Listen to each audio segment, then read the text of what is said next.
The man opens his eyes in the middle of a lake with a red drone flying overhead. Visions of his family, spaceships, and shootouts flash before him. Finally gathering himself, the man swims towards the shore, accompanied by the drone, which he calls Ezra, to check his mental health. Suddenly cries for help echo from the lake, and another man, followed by a woman, appears. None of them remembers what happened to them. Fina recognizes the wreckage on the shore as the remnants of a warship called Karik, and Ezra recalls an invasion. Then the men discover the remnants of a car that must have been there for centuries. Apparently, there used to be a road in this place. People remember the invasion, and it turns out they all died in different years. Moreover, Abram confesses that he is 67 years old, although he looks 25. According to the red drone, they were brought back to life in their prime years.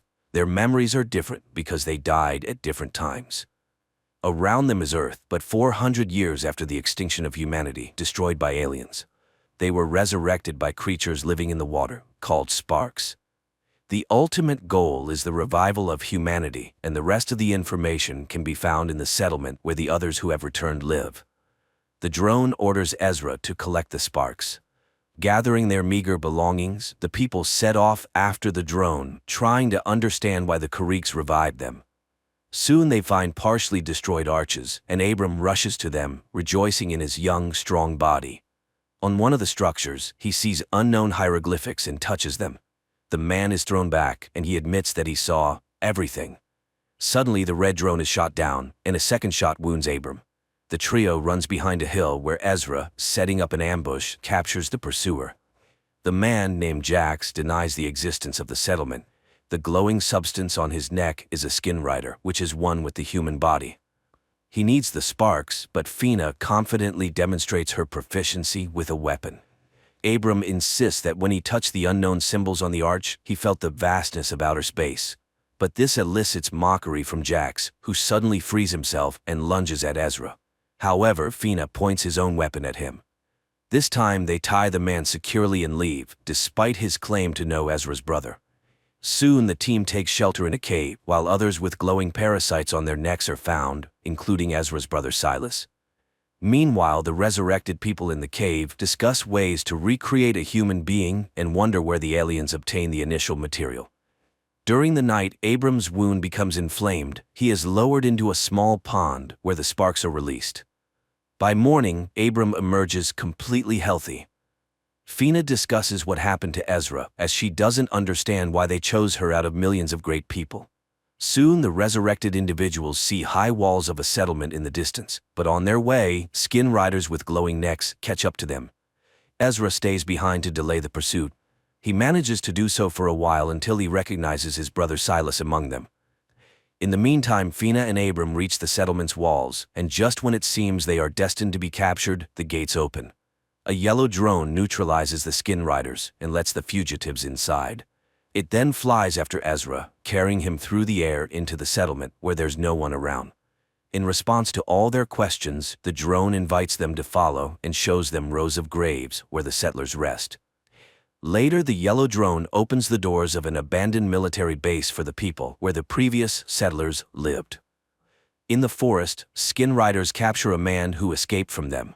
Silas discovers that the glowing creature they call companions has inexplicably stopped functioning in Duncan's neck and promises to fix it. The resurrected individuals learn that the settlers died from a new virus that still spreads throughout the region.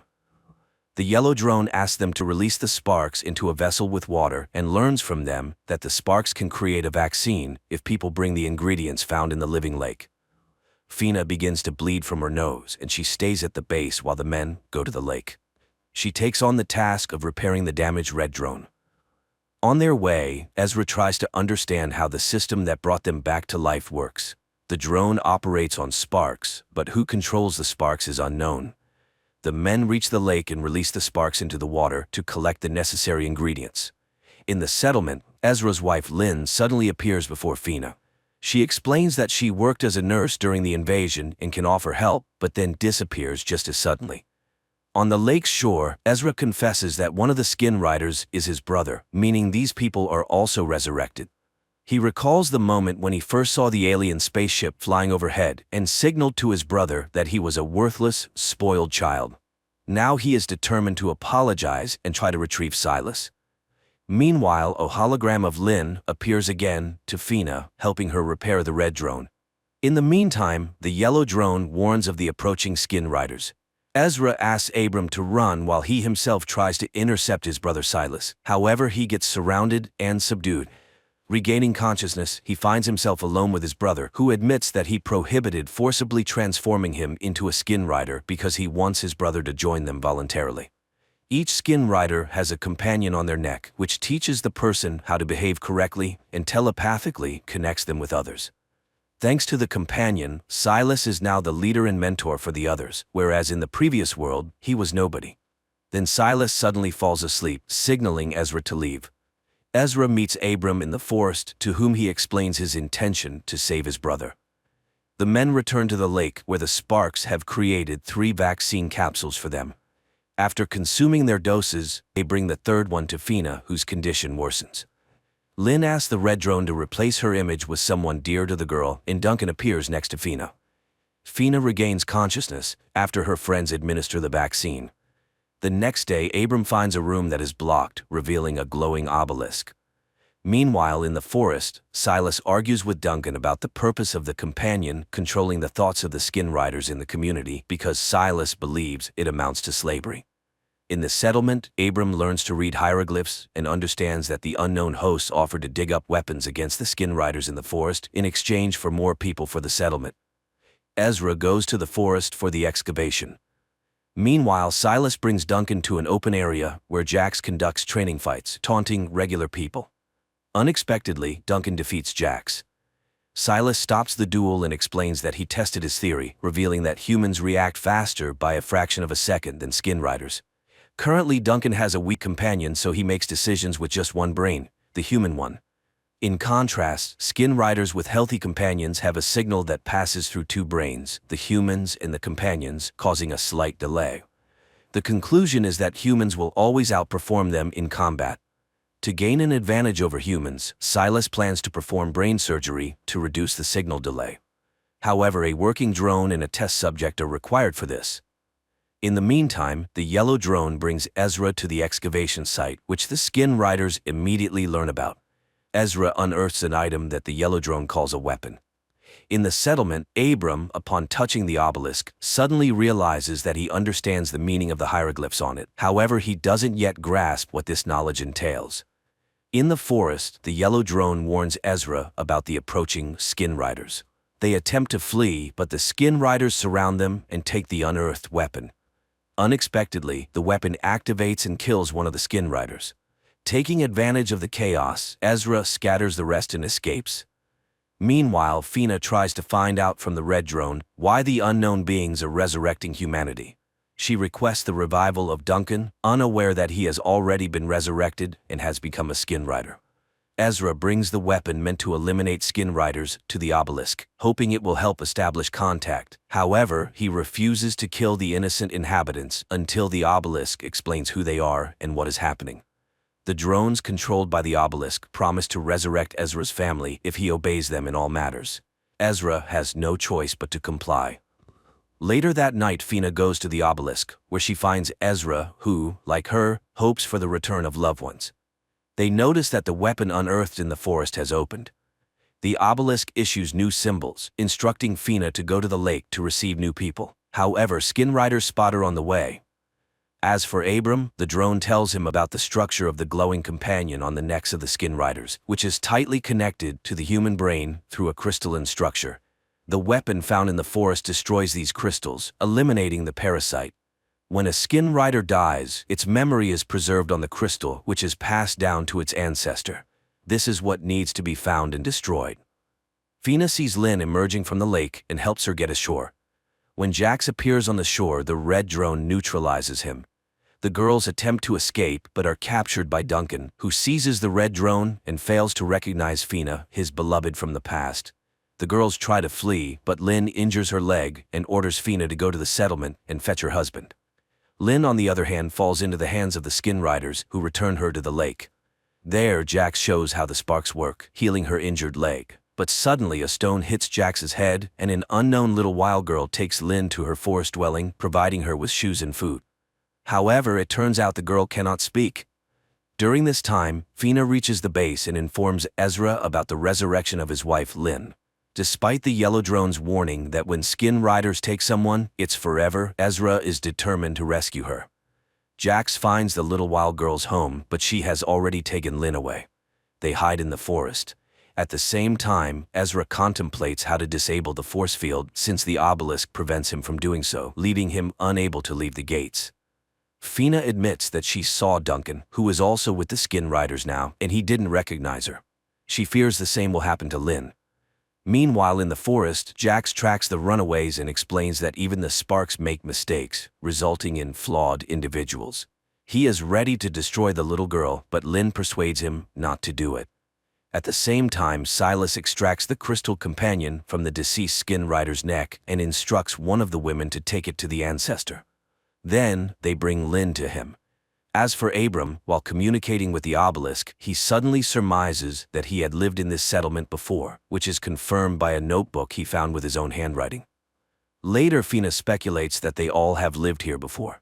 The Yellow Drone confirms this fact and leads Abram to a graveyard where he shows everyone who is buried there, including Ezra's grave. It turns out that he had also been resurrected and lived in the settlement at one point. Then the Yellow Drone guides Abram to the next grave where he finds himself and encourages him to start a new life honorably. Fina demands that the man bind himself. He agrees but suddenly snatches a weapon from Fina and stuns the Skin Rider standing behind her. At the same time in the bunker, Abram is trying to find out from Yellow where the progenitor is located. However, she does not know, but Jax knows, and he heads to the bottomless lake, dives into it, and emerges in a cave. Meanwhile, Silas is trying to convince Ezra that life in his community is much better than in the bunker. Fina begins to trust Duncan and agrees with his plan. And in the camp, Lynn's escape is discovered. Duncan immediately receives a message about this from other Skin Riders and agrees with Fina's plan to send them on a false trail to enter the camp and save Ezra. The pursuit heads in another direction. Silas demonstrates to his brother the capabilities that a companion gives to the human body. He dips his hand into a vessel with sparks and explains that they cannot kill a companion as it goes against their principles. So if Ezra wants to kill the companion, he will have to kill the person. Fina and Duncan infiltrate the camp and seize the Skin Riders' weapons, and Jax reaches the ancestors' dwelling place. He asks them to explain how the drone works, and several human figures come out to him. Fina and Duncan find Lynn. The girl explains that after being infected by the parasite, she immediately plunged her hand into the sparks and it seems to have helped. Duncan asks the women to leave while he finds Ezra. The ancestors show Jax how the drone works. And in the bunker, Yellow confesses to Abram that not a human lies in one of the graves. Silas proves to Ezra that the obelisk is no better than a companion, as it also subjugates people. He lets slip that all of them, including his brother's wife and daughter, once lived in the settlement. Their conversation is interrupted by Duncan, who, under threat of arms, takes Ezra and leads the group to the settlement by a shortcut. But the protective barrier detecting a companion in Duncan does not let him pass, unlike Lynn. Then Fina ties his hands. But at that moment, the pursuit led by Silas bursts onto the clearing. Duncan pushes Fina behind the barrier, and they with Ezra prepare to fight. Abram runs to the obelisk, and it lets the men through on the condition that Duncan remains in the yard until they figure out how to free him from the parasite. At the same time, the ancestors express concern about Jax's hatred for humans, as they are much better carriers than Kariks, and they advise him to find a compromise. Meanwhile, Duncan confesses that his companion is still weak, but he is gaining strength. He remembers the settlers and confirms that Kylie is alive. Sparks rejuvenate people in the prime of life, but children at the age of their actual death.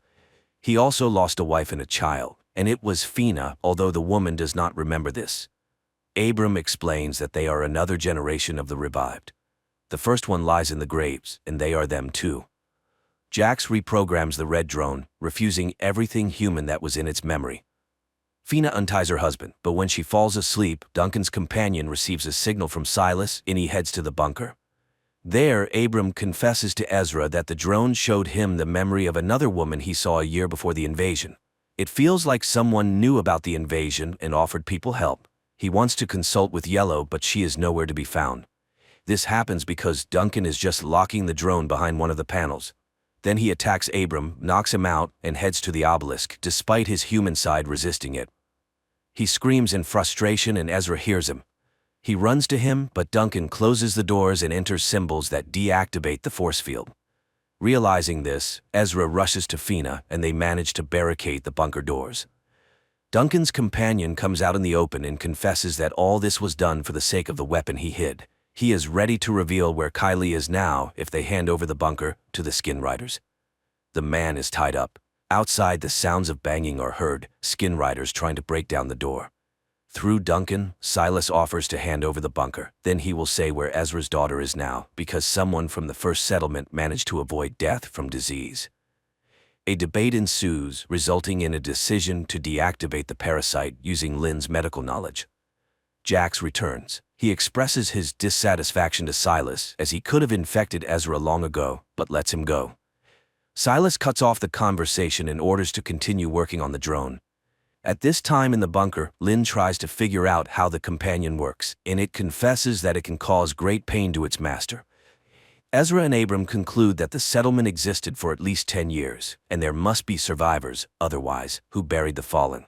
Moreover, Yellow said that a drone is buried in one of the graves. At that moment, the knocking at the door resumes. Ezra remembers that there is electricity in the bunker. Fina digests the cable, and a strong electric shock destroys one of the Skin Riders. At the same time, Abram finds Yellow. Simultaneously, people realize that Duncan is acting as a transmitter, and they move him to another room. As they part, Ezra asks to tell his brother that he loves and believes in him. This message puzzles Silas. Yellow scans Duncan and discovers that the parasite has affected all human organs, and even the sparks cannot save him. Abram tries to get answers from the obelisk. Moreover, Yellow said that Duncan was given access codes, but by whom? The man again remembers that woman in the hospital. She had a drone, sparks, and symbols of knowledge on her bracelet, so something was known before the invasion. At Ezra's request, Yellow shows the image of the woman, and he recognizes his mother, Eleanor. Meanwhile, Silas prepares to continue breaking down the doors, but something leads him to the cemetery. Jax, following him, reminds him that he is not human and he should not care about the graves, so he intends to start silencing personalities from him. Silas is arrested. At this time in the bunker, Yellow confesses that Eleanor was one of the initiators of the revival of the human race. Duncan is not lying. Kylie was in the settlement, and only he can say where the survivors are now. Duncan's companion is knocked out with a tranquilizer and the man is tied to a table. While the parasite sleeps, the man comes to and points on the map the direction the survivors went. He advises finding the wild girl and wakes up. After which, Yellow finds the weapon he had hidden earlier. The people notice the silence outside and, opening the doors, kill the sentinels left by the Skin Riders. Making sure that there is no one else in the yard, Ezra and Lynn say goodbye to their friends and set out to find Kylie. Jax activates the drone, intending to remove the human personality from Silas, and learns about the presence of Ezra and Lynn in the forest. He sends the Skin Riders to follow the pair. Fina comes to Duncan and admits that she is ready to kill him to free her loved one. However, Yellow knocks him out. The man regains consciousness in the cemetery and is relieved, thinking that Fina could not bring herself to harm him. In fact, Yellow has injected a beacon into his body and now people can track his path. At this time, Ezra and Lynn find the wild girl and ask her to guide them to Kylie. Silas regains consciousness when the red drone informs him that he did the opposite, preserved his personality, and suppressed the parasite's capabilities. At the same time, Ezra and Lynn notice they are being followed and try to evade the Skin Riders. However, arrows fly from the rocks, the Skin Riders perish, and the survivors approach the people. Meanwhile, in the camp, Jax leaves Duncan on guard while he and his people follow Ezra and Lynn. They are then scanned for safety, and upon confirmation, the settlement leader Rowan leads them into the camp. She warns them that they do not truly know their daughter.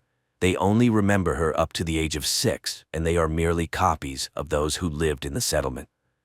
Abram and Fina dig up a broken drone from the grave, hoping to retrieve data from its memory. Rowan brings Ezra and Lynn to the hidden camp in the mountain caves. Noticing the strange expressions on people's faces, she explains that they both died defending the previous camp from an attack. If it weren't for Lynn, no one would have survived. Silas killed the woman. Fina connects Yellow to the memory of the broken drone, and she promises to show the events of the past. At the camp, Ezra and Lynn's adult daughter arrives. Although she understands what they feel, she refuses to recognize them as her parents. Red notices that Silas is experiencing severe pain. He flies to Duncan, and at that moment in the camp, a bloody Justin appears, who orders him to take the rest of the people and rush to the place where they were ambushed. He carries out the order, and Jax disappears because it was a hologram created by Red. Silas escapes. The real Jax finds the ambush site and orders a search of the rocks. In the bunker, Yellow transports Fina and Abram into a virtual reality of the past settlement where people go about their daily activities.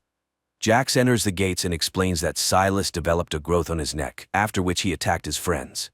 All this happened near the old Karrick ship. Returning to their reality, the people realize that this was the first case of companion infection. Yellow explains that the parasites create a structure similar to fungal spores. Silas likely inhaled them. The parasites themselves were brought by the Karricks, who were their carriers before humans.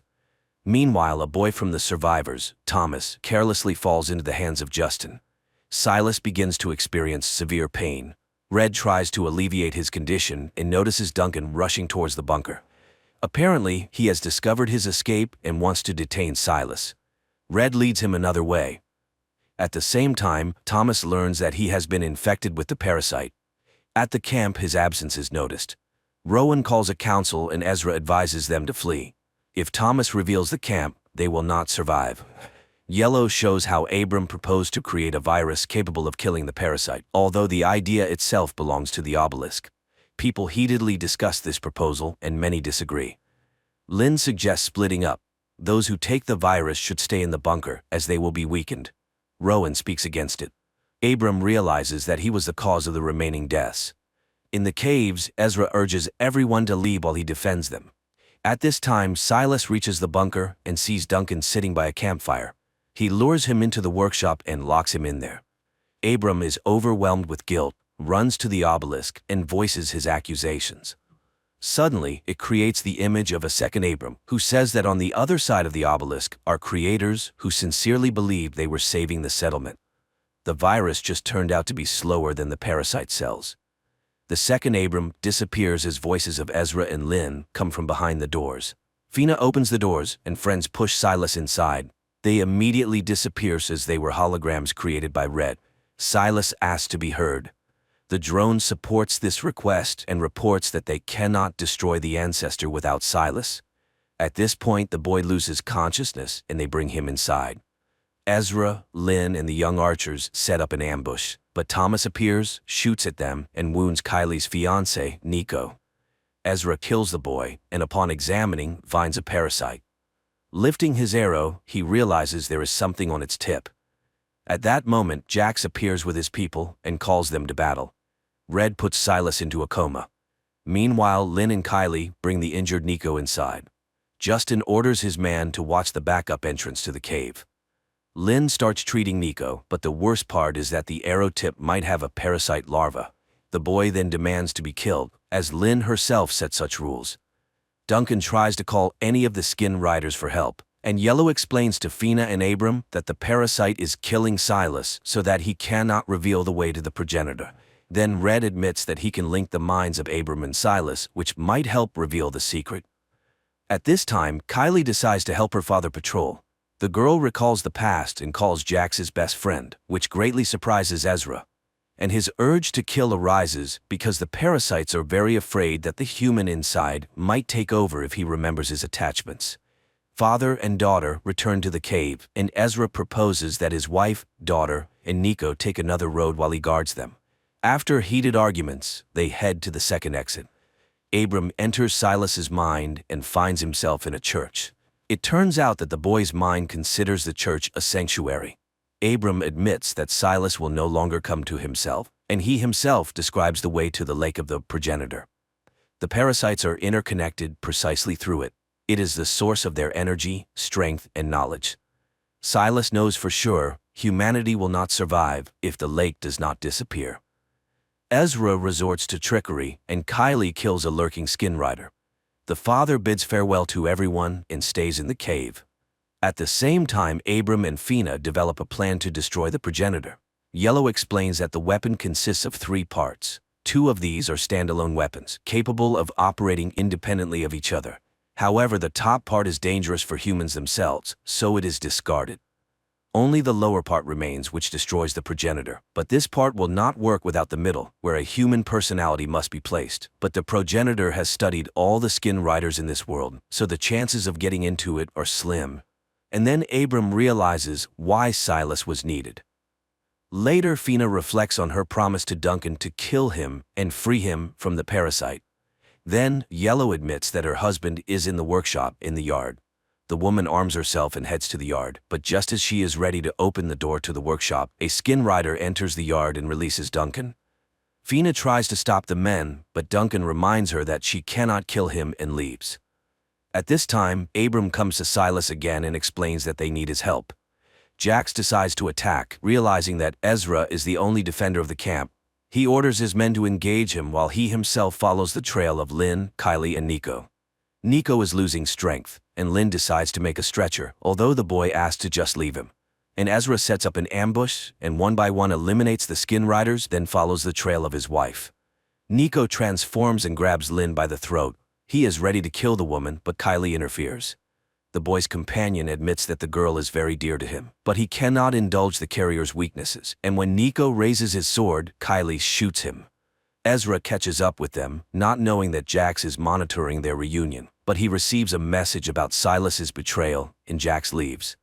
Silas asks Abram to wait for his death, take his crystal, and insert it into the weapon. Then he will be in the middle part and can help. Abram does not fully understand how it works, but thanks Silas. They say goodbye. Abram comes to his senses when Silas dies, and Jax catches up with Duncan and his men by the lake. After a dispute, he orders everyone to stay in ambush, and he and Duncan will dive to the progenitor. Meanwhile, Lynn and Ezra bury Nico and console their daughter. Simultaneously, Fina and Abram bury Silas. Later, the groups meet, unaware that a black drone is watching them, which takes off above the earth and heads for a spacecraft. Abram tells Ezra everything that happened with his brother and the plan to destroy the progenitor, but he does not want to endanger his family. Yellow vaccinates Kylie, explaining that the vaccine was made by Sparks. The girl tells Fina that Duncan became a skin rider after her death, and no one knows how it happened. At the same time, Abram admits that he no longer believes in the obelisk, but he believes in Silas and is ready to do everything to destroy the progenitor. He tells Ezra about the weapon's operation. A part of Silas will guide them inside, but what to do next, he doesn't know. Ezra laughs at such a plan, and his daughter hears this. Abram and Fina try to convince Ezra that this is why they were resurrected. Otherwise, humanity is doomed. But they cannot persuade him. Then Abram and Fina leave together. Ezra is tormented by guilt, although Lynn tries to remind him of his duty to his family. At this time, Kylie is reviewing the map to the progenitor's lake and secretly leaves the bunker. Red informs the parents that he cannot find the girl, and they, realizing where she has gone, rush after her. Meanwhile, Kylie catches up with Fina and Abram, and later Ezra and Lynn appear. Thus they all come together again. But at the lake itself, they fall into an ambush by the skin riders. A battle ensues in which the group of survivors wins, but Abram is seriously wounded. However, Kylie has Sparks with her, and she suggests releasing them into the lake.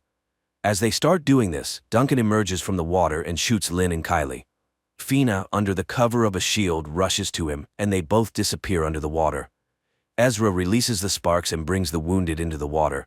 Then a wounded Fina emerges, saying she couldn't overcome Duncan. Ezra dives and finds a wounded Duncan, who has reverted to his true self before death. He apologizes and loses consciousness, and Ezra sees in front of him a glowing something with crystals and fits the lower part of the weapon onto one of them. Then he inserts Silas's little crystal into the middle part of the weapon and looks for the place where it needs to be placed. But then Jax appears. He has always hated his carrier and all humans, and he will not let the progenitor be destroyed. The men engage in combat, and just as Jax is about to win, the revived Duncan attacks him. Ezra finds the right crystal and fits the middle part of the weapon onto it, and suddenly finds himself in a room where he is met by Silas. The brother explains that they are inside the progenitor, and only he could create this home in this place. He is a Trojan horse from which destruction will enter the progenitor. Ezra picks up the box with the symbol of knowledge from his mother and realizes that it is a detonator. The brother says goodbye to him, and when Jax appears, they activate the bomb. Ezra finds himself in the cave where the progenitor is destroyed, to Jax's great sorrow. The man emerges and finds his loved ones healed. Their elation is washed by a black drone, which again heads to the spaceship, where it is met by Eleanor and Duncan. They realize that the deed is done and humanity has a chance. Despite some illogicality, the story is quite extraordinary. It's not about battles with aliens, as the Kariks are only briefly shown once in a flashback, and not about humans' attempts to cunningly escape the dictate of their rule. At the heart is the question of the value of a person, the preservation of which can lead to peace and the rebuilding of civilization.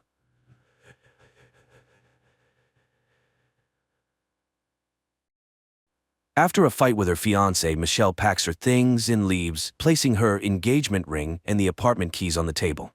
She drives for a long time through the countryside, stopping at a gas station where she notices a car that has been following her for some time. Late at night, her fiancé calls, trying to convince Michelle to return, but she doesn't want to talk and turns on the radio. She hears a news report about widespread power outages. Distracted, she gets into an accident. The car flips over several times, crashing onto the roadside, and Michelle loses consciousness. Sometime later, she wakes up in a concrete room. An IV is connected to her arm, and her leg is bandaged and restrained with metal chains. Her belongings are piled in the corner of the room. Using the IV stand, Michelle reaches her phone, but there's no signal. Then she hears footsteps, and the door opens, revealing a large man who places a tray of food in front of her. She begs him to let her go, promising she won't tell anyone, but the man tells her that he's not letting her die, and after leaving the key to her shackles, he walks out. Michelle frees herself, gets dressed, and sharpens the end of a crutch, preparing to fight for her freedom, but the man is gone, so she sets a piece of clothing on fire and pushes it into the ventilation duct. The fire alarm goes off, and when the man runs in, he injects her with something, causing her to pass out. When she regains consciousness, Michelle sees the man sitting by her bed. He tells her that she's actually very lucky to be there. She must eat and take her medication because humans have been attacked, though it's still unclear what kind of attack it is. They are now in a bunker beneath his farm. He saw her crash and couldn't leave her to die. Michelle insists on calling the police, but the man explains that the outside world is contaminated. It will take at least a year for the air to be breathable again, and that's only if it was a simple attack. If it were something like Martians, humanity might be doomed. Michelle asks to contact her family, but the man assures her that everyone left on the surface is dead. As Michelle tries to process what she's heard, there's a loud noise from the next room. The man leaves, leaving the door open, and shouts at someone, then returns and angrily reminds her that she should be grateful to him for saving her life. Before he leaves, he introduces himself as Howard. The next morning, Michelle is awakened by a sound coming from the surface and sees the door open. She walks out and wakes a young man sleeping in the hallway. He tries to reassure her, but she explains that she doesn't believe Howard's lies. However, Emmett confirms that everything is indeed as Howard said. Later, Howard shows Michelle the bunker. In the center is a communal area where a special system filters the air. There's a library, a TV, and movies on disc. The kitchen is impressive, with an electric stove, fridge, and silverware. The table is a family heirloom. Access to Howard's personal room is forbidden. Michelle has to use the toilet behind a curtain because Howard fears she might try something dangerous again, like nearly starting a fire. Also, water needs to be used sparingly. After the tour, Howard invites her to sit at the table for lunch. Michelle notices a stack of women's magazines, and Howard explains that they belong to Megan, who is no longer with them. Suddenly, Michelle hears a noise outside and guesses it might be a car passing by, but Howard assures her that it's impossible. He's tired of explaining that no one is left above, even though people thought he was crazy when he started building the bunker. He offers Michelle a chance to see for herself, leading her to a staircase. At the top, Michelle sees a door with a small window. The outside world looks unchanged at first glance, but in the pen in front of the house lie dead pigs with deep sores. Howard explains that those were his pigs, which he couldn't save. Then Michelle recognizes his car as the one that had been following her the night of the accident. Howard points out that these doors are always locked and shows her the key. Later, Michelle and Emmett discuss the situation. Emmett reveals that Howard had served in the Navy. Afterward, he bought the farm and hired Emmett to help with the chores. Howard is obsessed with conspiracy theories, which is why he built the bunker. Emmett wasn't kidnapped. He ran to Howard's bunker, hoping to take shelter because he saw Howard pouring all his money into its construction. Michelle reminds Emmett that it was Howard who caused the accident and brought her here, so everything he says about an attack is a lie, but Emmett insists she's wrong. He saw the attack himself, a flash, an explosion, and the horizon turned red. He's glad he made it to the bunker before Howard locked the door. Michelle tries to refute Howard's claims, unaware that he's been standing in the doorway, listening to their conversation. Howard invites them to dinner, remarking that the two seem to have gotten along well. During dinner, Emmett talks about his unfulfilled dreams and then notices a Monopoly game, suggesting they pass the time playing it. Howard gets annoyed by the chatter, and Michelle flirts with Emmett, provoking Howard's outburst of anger. He yells at her, demanding respect because he saved her life. While Howard is scolding them, Michelle manages to steal the keys from his belt. Howard notices her strange behavior and realizes the keys are missing, but before he can react, a noise from above distracts him and Michelle hits him over the head with a bottle, running for the bunker exit. Emmett shouts after her to stop, but Michelle reaches the door and slips into the airlock just before Howard can catch up. Michelle sees a car approaching the farm.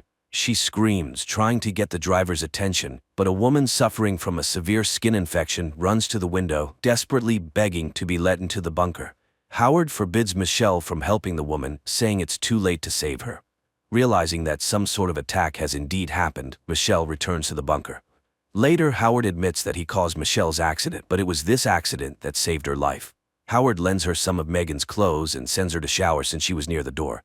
He reveals that he recognized the infected woman as his former neighbor. Since most people knew about his bunker, others may come here too.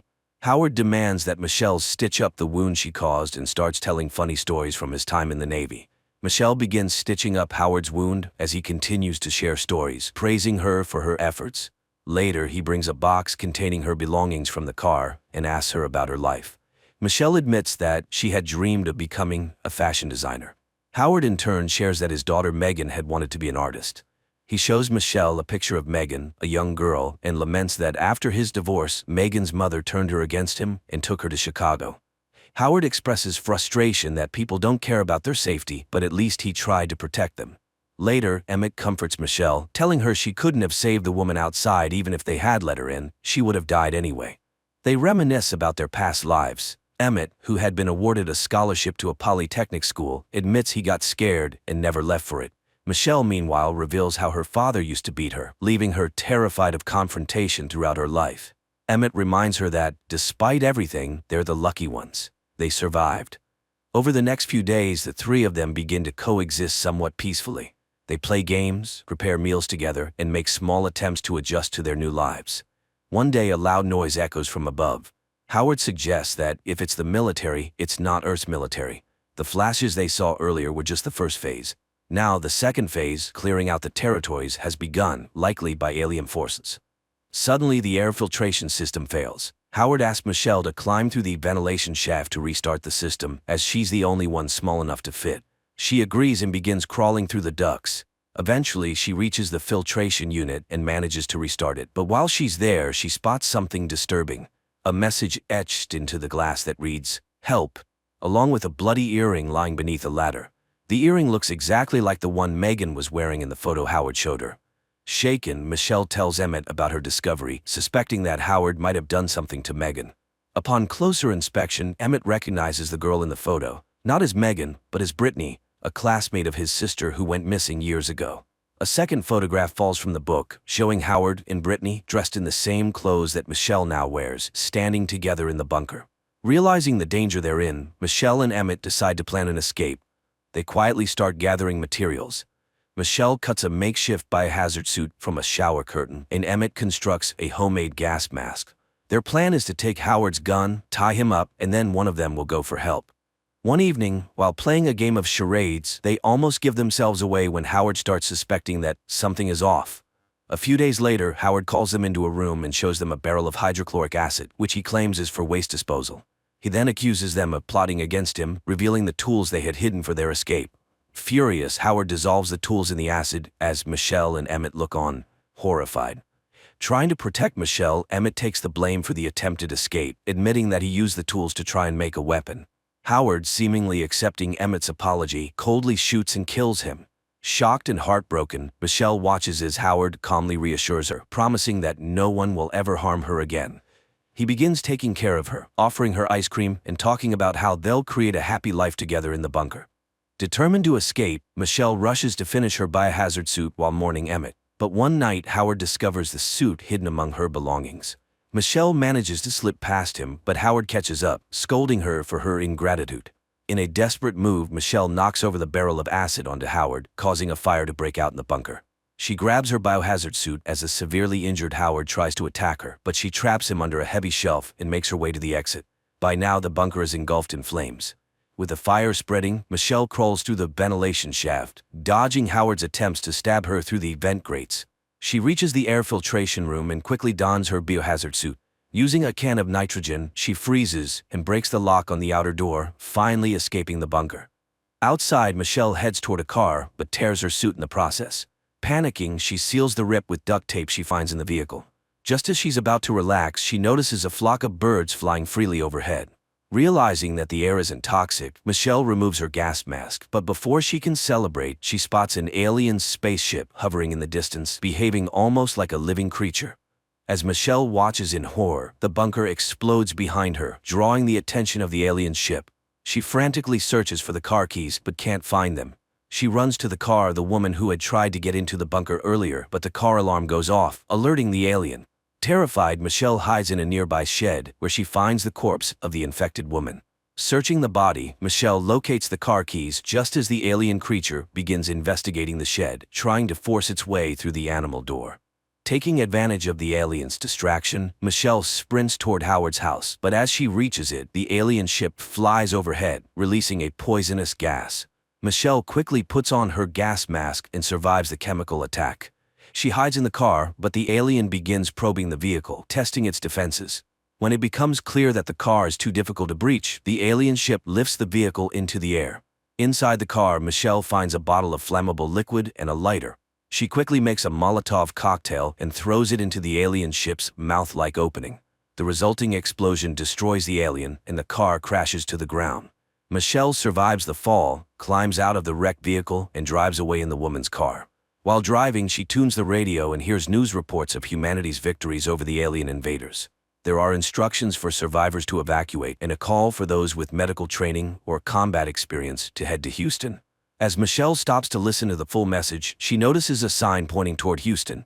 She drives in that direction, determined to help, and as lightning flashes, she glimpses an even larger alien ship looming in the sky. The film may not be a masterpiece, but the team's skillful execution is undeniable. The script draws you in gradually, raising unsettling questions about who can truly be trusted.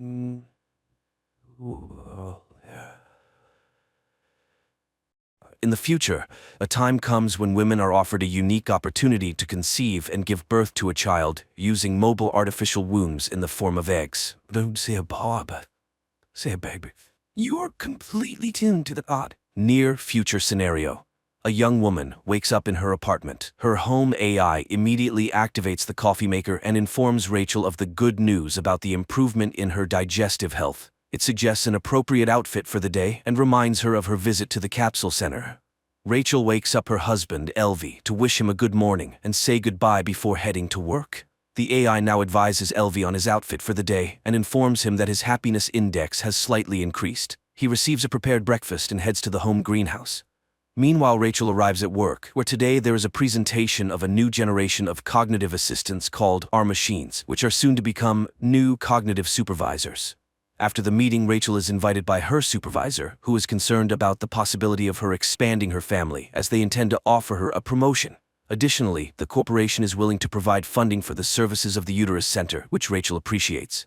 Following this, Rachel continues her workday when she receives a call from the Uterus. There have been changes in their lists, and a spot has opened up which the center can offer her. They schedule a visit, and Rachel settles into a relaxing chair, dreaming about her future child. During this time, her husband conducts a class in the botanical garden, where he shows students a fig fruit that he managed to grow naturally. He offers the young people a taste, but they view the fruit with disgust. Finally, one brave soul tries it. Meanwhile, Rachel shares the joyful news with her colleague and friend Alice and confesses that she hasn't told her husband about her visit to the center. Because of this, she has to consult her robot psychoanalyst, to whom she admits that her husband is very distant from her, as he is fixated on the natural world, which translates into his desire to have a child conceived, carried, and born naturally. The AI seeks an answer to the question of why this child would be considered natural, while one gestated in a capsule would not. What distinguishes them? And Rachel is at a loss, unable to find the differences.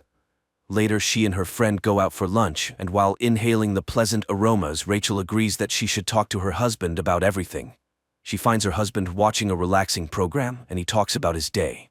Elvie is disheartened by the fact that the younger generation doesn't know how to interact with nature because no one taught them. At some point, people decided that nature was just a commodity, and that's when everything began to fall apart. The next day, Rachel goes to the uterus center, where she and others discuss how, when the birth rate dropped to 0, their newly established center took on the task of solving the problem. Women didn't want to have children because it was inconvenient for them. The center wants them to live full lives and pursue their dreams without being distracted by children. The director of the center, Linda, welcomes the gathering and is ready to share the latest technological advancements. Humans have always managed to control nature, so why shouldn't women take control of childbirth? Linda gives a tour of the center, showing the capsule developed by scientists in which the baby grows. If parents don't have time to interact, they can always play music, audiobooks, or educational podcasts for the baby. Through an app, they can feed the child and monitor its development. One significant advantage is that children in the capsule are not exposed to viruses or toxins. The capsules operate autonomously for 48 hours. The fetus inside can hear everything happening around, so it's advisable for the mother to talk to the baby. After the discussion, Linda reminds Rachel of the need to make a deposit, but Rachel intends to talk to her husband first. Upon returning home, she confesses her intention to Elvie to have a child with the help of the uterus center, which upsets him. Not only did she make such an important decision on her own, but she also went to the center without him. Rachel apologizes, and the couple reconciles. Rachel suggests to Elvie that they talk to Alice and her husband, and the family goes to visit them. Alice enthusiastically discusses the opportunity for women to have a child without experiencing pain, suffering, or body changes. Meanwhile, her husband demonstrates a special belt for carrying the egg capsule, to which Elvie looks quite skeptical. He categorically refuses to hold the capsule. At home, he can't shake the feeling that the egg is made of plastic. Rachel assures him that the child will perceive it as a real maternal womb, but Elvie remains unwavering. It's hard for him to accept that the child will be packaged in plastic. The wife suggests that he visit her robot psychotherapist. Although he initially takes offense at this advice, he eventually decides to go. However, after listening to the AI's advice, the man realizes that they completely misunderstand each other. Upon returning home and discussing the evolution that led humanity to grow children in capsules, he agrees to his wife's proposal because he understands how important it is to her. The next day they go to the center, and although now a child can be made from any material, Rachel announces that Elvie will be the biological father. She allows nature to determine the child's gender. Linda leads them to a room where on a large screen, future parents can witness the moment of conception. Later, they are brought a container with a fertilized zygote so they can admire it. The couple later informs Rachel's parents about the upcoming event. Rachel's father suggests that Elvie sell his countryside house since they never go there, but the man vehemently opposes the idea. While the capsule remains at the center, the future parents continue their usual lives. The day comes when the program connects Rachel to the capsule, and even though nothing can be heard from inside yet, she starts selecting music for the baby. At one point, she tries to see the baby, but she is told that it is kept in complete darkness until 7 weeks. Then one of the capsules sends a signal. It's time for birth. Even though everything is programmed, the baby doesn't always arrive at the appointed time. Soon Rachel starts having strange dreams, which she confides to her psychoanalyst, but the AI convinces her that dreams are unreliable material for analysis. After 6 weeks of pregnancy, when the baby's heartbeat is detectable, Linda allows them to take the capsule home. For the first time, she shows them the baby. On that day, Rachel prepares the kids' room, and Elvie brings an olive tree sapling. However, his wife suggests replacing it with a hologram, and the offended husband takes the tree away, promising to plant it in their countryside house, which Rachel once again suggests selling. She just doesn't understand why they should go somewhere when they have everything for a good life here, but Elvie refuses to raise the child among plastic. The next day, Rachel meets a pregnant woman in the pool who allows her to listen to her baby's movements, filling her with delight. In the evening, she moves the capsule to their bedroom because they want to spend as much time as possible with the future child. However, Elvie feels uncomfortable with intimacy while the baby is present, so they move the capsule to baby's room. It immediately signals hunger, and the parents rush to feed their offspring. Sometime later, they go on a tour to the center to prepare for parenting. Linda shows prospective parents the play areas where children play and answers their questions. The government no longer funds education, but the center teaches programming and logic to the little ones. In one of the rooms, children engage in creative activities, or rather, a computer does the work, and the children provide feedback. One of the parents asked about the dreams the children have, but Linda reassures him. Dreams are excluded from the fetal development program because they do not carry any useful information. One day, Elvie is in his greenhouse when he hears the capsule's signal. He feeds the baby, but then decides to communicate with it, while Rachel receives a warning about her declining productivity. Her husband is trying on the capsule holder and takes pride in his success. Now he carries the capsule with him, reading books to the baby, posing riddles, showing his plants, and falling asleep beside it. At work, he suggests to the visitors to hug a tree and experience its calming effect on the human mind. His supervisor congratulates him on the upcoming joyful event and suggests replacing the live plants in the greenhouse with holographic images, as growing real trees is too expensive, but Elvie becomes furious and rejects the proposal. At home, the family watches a movie about penguins, and the man starts crying when he learns about the dedication of the birds. Worried Rachel suggests returning the capsule to the center, as other parents do. That's when Elvie reveals that he brought the capsule to work. Rachel shares this with her colleagues. She is concerned about her husband's close interaction with the egg. However, the women encourage her to be happy about it. After all, the father is immediately bonding with the future child. Rachel continues to have strange dreams, and her pregnant friend reassures her that it's normal for expectant mothers. One day, Rachel dreams of herself with a baby bump, and she enjoys it. The woman also begins to devote all her attention to the capsule, especially after Elvie's mother sent them an old book about the benefits of parental closeness. But this starts to worry Rachel, and the couple goes to a psychoanalyst. Finding a balance is challenging because everything revolves around the child. Rachel is jealous of Elvie because he spends more time with the baby than she does. After all, she is the mother and should feel the baby. After listening to their argument, the AI asks for permission to connect to the capsule because it cannot take sides. The next day, Rachel takes the capsule to work. However, she behaves distractedly, giving the baby too much attention. Alice suggests placing the egg in a specially designated area where other future mothers' capsules are stored because Rachel is becoming a distracting mother. Alice's capsule is kept at the center because it's more convenient for her. In the evening, Rachel, taking the capsule, hurries to the center for a parenting seminar, after which Linda suggests leaving the baby in the incubation area. The family reluctantly complies with the demand. The house becomes empty, and both the husband and wife miss their capsule. One day, Rachel dreams of a seaside where she walks with the baby in her arms. She wakes up in tears and moves Elvie's little tree to the kids' room, surprising her husband. Meanwhile, at work, her boss is not entirely satisfied with her productivity, but Rachel assures her that everything is fine. Later, Linda informs them that the delivery day will be next Wednesday, as deliveries now occur on the 39th week. They can't afford babies being born earlier or later, as the capsules are in high demand. Parents must receive oxytocin, the love hormone, to prepare for the baby's arrival. However, the family shocks the director with a request to allow them to take the capsule home before delivery, even though it goes against the rules. Moreover, important personality development seminars are held every day. Linda suggests they take special tablets to regulate the baby's sleep, which greatly helps parents. The couple leaves, passing through protesting women against the capsules.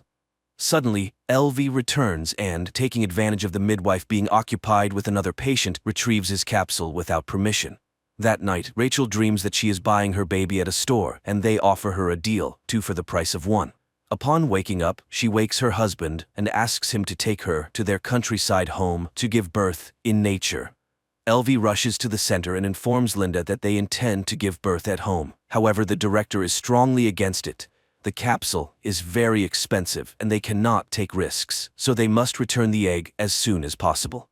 Nevertheless, the family leaves for their coastal home. Rachel enjoys the surrounding nature, starting to understand her husband. They walk in the forest together and plant an olive tree. They often sit by the sea with the capsule until one night it turns off. In a panic, Rachel suggests calling the center, but her husband reminds her that they still have 48 hours and they must trust the child.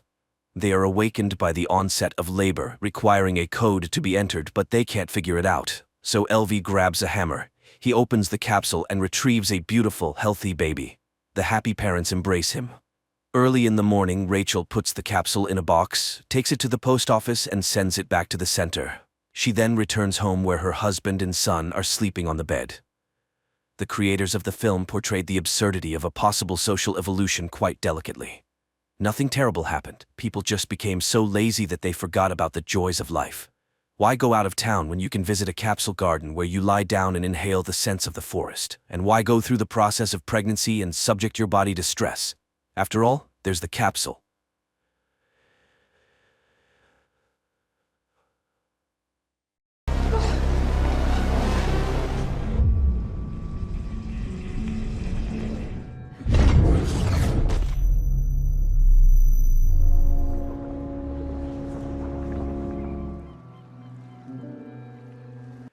Physics professor Jason Dessen's morning begins as usual. An alarm clock rings, he checks his high school son Charlie's homework and makes coffee for his beloved wife Daniela.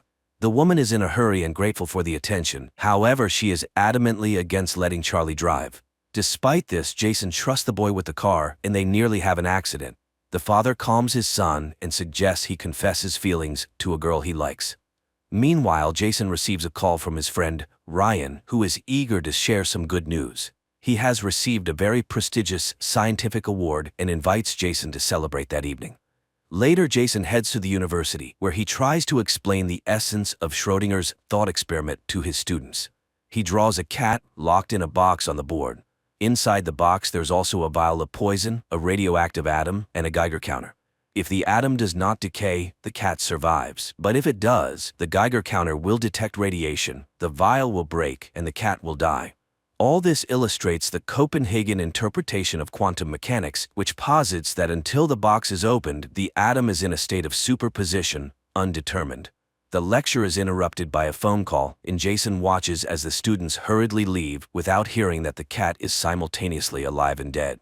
Later, Jason enters a dark room, records the day's events in his notebook, and injects himself with dark matter. The scene shifts to the family kitchen, where Jason and Daniela are preparing dinner. Charlie teases his parents for kissing too often. Then messages from Ryan, who has been waiting at the bar for a while, arrive. Daniela insists that her husband should go meet his best friend. Jason relents and heads to the bar. Ryan is delighted by his arrival and orders Daniela's favorite drink, which the bartender notes is the last bottle. Ryan introduces his colleagues to Jason and unexpectedly offers him a position in his new consciousness research lab. There's one catch: the Center for Neuropsychology will be in San Francisco, and Jason is unsure if his family will want to move from Chicago. He promises to think about it and heads home, but on a dark street he is suddenly stopped by an armed man in a mask. Jason is ready to hand over everything valuable he has, but the robber seems interested in something else. He puts Jason in the car, calling him by name, and orders him to comply. Along the way, the robber unlocks his phone, knowing the password, and asks questions about Ryan. Soon they arrive at a deserted building where the robber orders Jason to undress. He complies, but still decides to attack the assailant. However, he receives a heavy blow to the head and immediately feels an injection in his neck. The robber tells him to put on different clothes and warns that Jason is being given a new opportunity. He should remember this thought because now he will have everything he ever dreamed of, and he's doing this for both of them. When Jason asks who the robber is, he's told it's better not to know. Jason's consciousness fades. He regains consciousness in a hospital ward. He is examined and sent to a shower stall. Eventually, Jason comes to his senses in an unfamiliar bedroom. He tries to leave, but the doors are locked. Suddenly, a woman he doesn't recognize enters, behaves as if she knows him well, and introduces herself as Amanda. She informs him that his body is clean and he is no longer in quarantine. Jason doesn't understand what is happening, but no one answers his questions. The second person Jason sees is Leighton, with whom he once worked a long time ago. Leighton congratulates him on his triumph and calls him the chief scientific officer.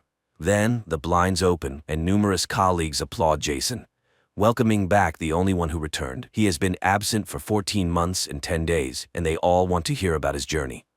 Confused, Jason begins to talk about the meeting at the bar and the strange robber, but his patience runs out because he doesn't know the people around him and doesn't understand what's happening here. Leighton announces that he must stay here overnight. However, Jason pushes him away and starts to run. He manages to reach the exit, where a security guard calls him by name and helps open the door.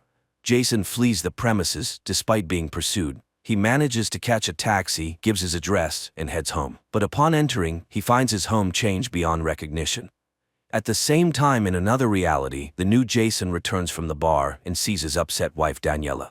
He embraces her, tells her about Ryan's offer, and reminds her of his long-ago choice to marry her, not a cold sterile laboratory.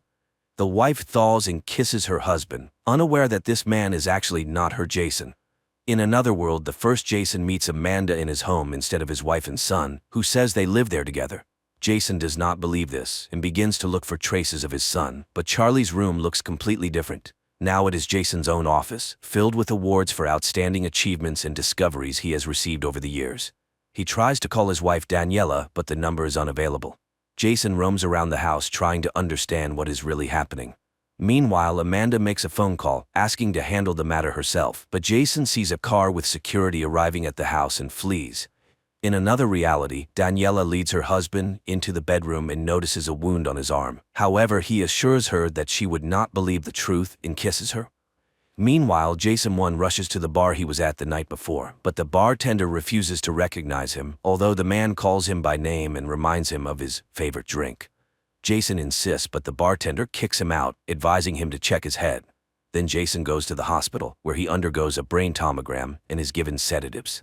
He constantly remembers Daniela and tries to find his wedding ring.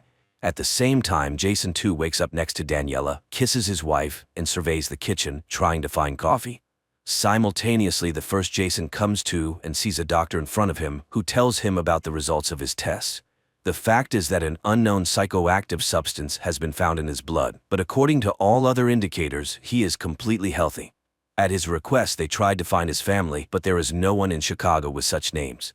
The doctors also checked his file. The woman lists his achievements in science, which Jason himself does not remember, and she informs him that he had been missing for more than a year, and they would like to know where he was. Jason 1 himself checks his information and still finds Daniela, but under her maiden name. In this world, she continues to pursue painting, and her exhibition is supposed to open just today. At this time, Amanda, Leighton, and a security officer discuss the situation. The woman suggests calling the police. However, Leighton opposes the idea and the security officer suggests checking the hospital. Meanwhile, at the hospital, Jason steals a white coat and walks out into the hall where he sees the familiar security officer. He manages to avoid the encounter and leave the hospital. Jason 2 arrives at the university and, apologizing for his tardiness, continues the lecture. Jason 1 arrives at the exhibition hall. Hearing his name, the man is freely admitted inside, where he examines a modern installation. Later, he sees his own portrait among the displayed paintings and finds Daniela. He embraces her and tries to ask about Charlie, but the woman doesn't know who that is. Moreover, she is constantly being congratulated, and she introduces Jason as the inspiration for her success. Ryan arrives, very surprised by Jason's appearance, as there had been many varied rumors about his disappearance. The man is upset with Jason because he did a lot for him and Velocity. Hearing the company's name, from which he recently escaped, Jason begins to ask questions, but then Daniela starts a speech, which includes questions about unfulfilled dreams. Everyone was asking what he could have been and advises remembering the other doors he could have entered. At the same time, in another world, Jason 2 listens to Daniela's stories about her work plans and gives advice to his son, which surprises his wife. Simultaneously, Jason 1, Ryan, and Daniela from the new world discuss plans. Jason suddenly proposes a hypothesis about a scientist, married to the woman of his dreams, who once went to a bar where he met an old friend who had received a prestigious award. But on the way back, he was attacked, and when he woke up, everything around him had changed. A brain check revealed no abnormalities, only an unknown substance was found in his body. For a practical joke, it was too elaborate, and he had not gone mad.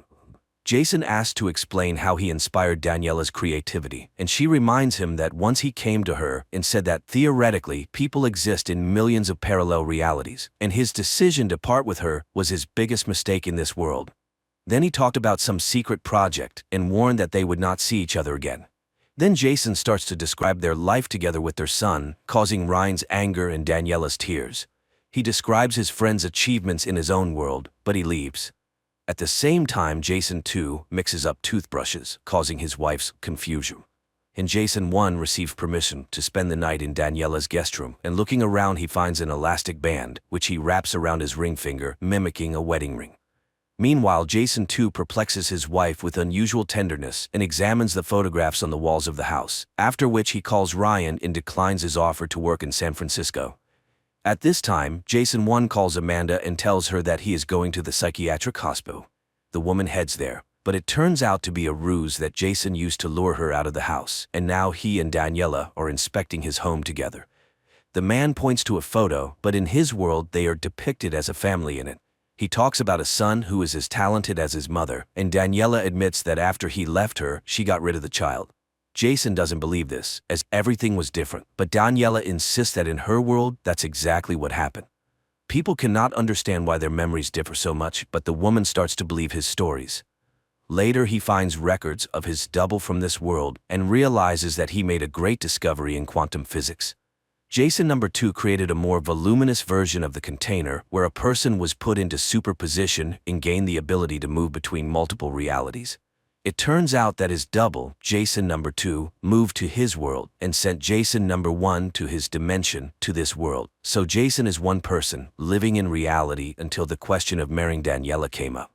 When the first Jason chose his family, the second left Daniela. Their universes split, and the second Jason gave himself to science and invented the container. They switched worlds, but why? Later, Daniela admits that she is glad he appeared, and he explains the rubber band on his hand as a desire to preserve the marriage and return to his wife. He talks about their life there, in another reality, and admits that they were happy. Daniela kisses him, but at that moment, someone knocks at the door. They go to open it, and a security officer from the company Velocity, from which Jason had escaped, bursts into the house. He asks not to use weapons, but the woman shoots Daniela, and the last thing Jason sees is her blood-covered face. This is the first 2 episodes of a new series from Apple TV titled Dark Matter. At night, Leighton informs Amanda about what happened, and she rushes to the center where Jason has been taken. Leighton, in the meantime, apologizes to the tied-up Jason. He couldn't imagine his friend was so unstable and cannot release him yet. Jason, shocked by Daniela's murder, does not want to talk about his supposed genius invention. Jason 2 invites Daniela 1 to a cafe. She is surprised by her husband's behavior, but likes this new Jason. Moreover, they have a dinner planned for close friends the next day, something their family hasn't done in a long time. In a parallel reality, a detective visits Leighton, surprised by yet another disappearance of an employee from their lab. Before this, Blair and a couple of junior employees also vanished. Leighton pretends to know nothing. The detective goes to Amanda. Later, Amanda expresses her displeasure. She is very upset with Don's behavior, while the boss reminds her of the millions spent. If everything comes out, the project will be shut down. They don't understand what happened to Jason, who decides to play along with the colleagues and asks for help in remembering everything. Leighton takes him to a hangar where a huge metal box stands. Jason recalls trying to create a small Schrodinger's box once, but Leighton convinces him that he managed to make a huge box that can easily fit several people. Only Jason knows how it works. The man steps inside, but there are no panels or screens. Recording devices don't work either. Jason is told about the missing people and then shown footage of him emerging from the box. Jason 2 takes Charlie to a store, buys him an expensive skateboard, surprising his son with generosity, and then questions him about the family friends coming to dinner tomorrow. In a parallel reality, Amanda tells Jason 1 that she works as a psychiatrist in the lab, and they have been living together for over a year. Before he disappeared, he met with his ex-girlfriend and then just vanished. Jason suddenly suggests he might not be who she thinks he is. Amanda leaves completely puzzled. Meanwhile, in the parallel reality, Jason 2 welcomes the guests. He keeps conversations going, displaying knowledge of everyone's lives gleaned from social networks, and talks with his son. Jason 1 tries to answer Leighton's questions, who begins to suspect him of being an imposter. The man is beaten, forced to reveal the whereabouts of their Jason, but he knows nothing and cannot explain how the container works. Leighton asks him to strain his memory, as there might be a way to reach a world where cancer is cured. However, all is in vain. Daniela thanks her husband for the wonderful evening. She hasn't seen him like this in a long time, and he seems completely changed. At the same time in the parallel world, Ryan is thrown into Jason's room, horrified to learn of Daniela's death, as he was the one who told Leighton that Jason went to her. Ryan had created a drug for Jason that changes the chemical composition of the brain's cortex, temporarily putting some parts to sleep. Jason admits he is not the Jason Ryan knew in this world. The drug creates a special effect that, combined with the container, allows for traveling between worlds. Leighton's men take Ryan away.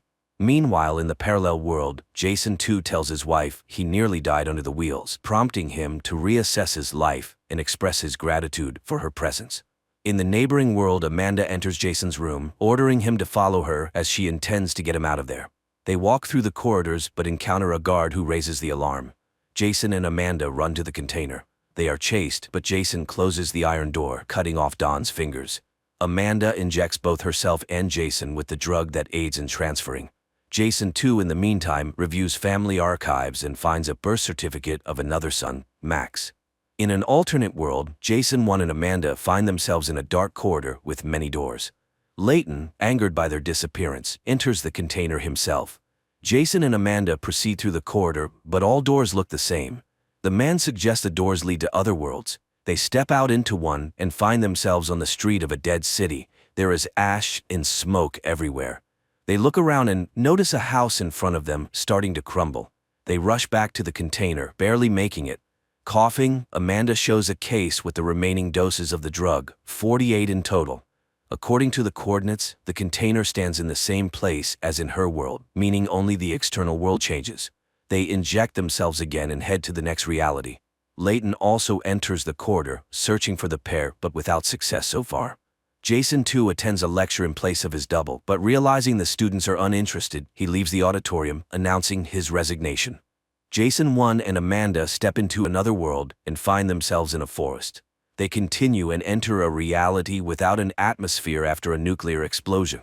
The woman's nerves give way, but Jason explains it's a multiverse where everything that could happen did happen. They will soon need food and water, so they must find a habitable world. He opens another door, and the pair end up in the Velocity facility, witnessing Leighton and Dawn killing their doubles. Jason manages to push Amanda into the container and close the doors. Later, they open the next doors but find dead worlds everywhere.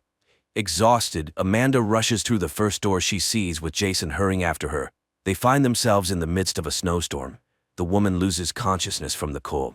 Jason searches for a bunker but sees a house nearby. He breaks a window, carries Amanda inside, wraps her in a blanket, and lights a fire in the fireplace. Meanwhile, Jason too visits Leighton in his world. Here too, he is rich but spends his time idly. Jason offers him to become his investor in a very unusual venture. In the snowy world, Jason 1 steps outside and sees a completely frozen city. Jason 2 takes Leighton 2 to a bunker and offers him the substance. Jason 1 returns to the house, finds a family photograph of the owners, and remembers his own family. His wife pulls out a photo of their second son, who is no longer there. Amanda, warming up, learns that the container is buried in snow and finding it is impossible. She recalls being stuck in a snowstorm. Jason suddenly realizes this might have triggered their arrival in the frozen world. Perhaps they can choose where to move. Jason too shows Leighton to the container and promises to show him the path not taken. Instantly, the corridor with doors appears before them. Amanda and Jason, armed with probes, begin searching for the container in the snowdrifts.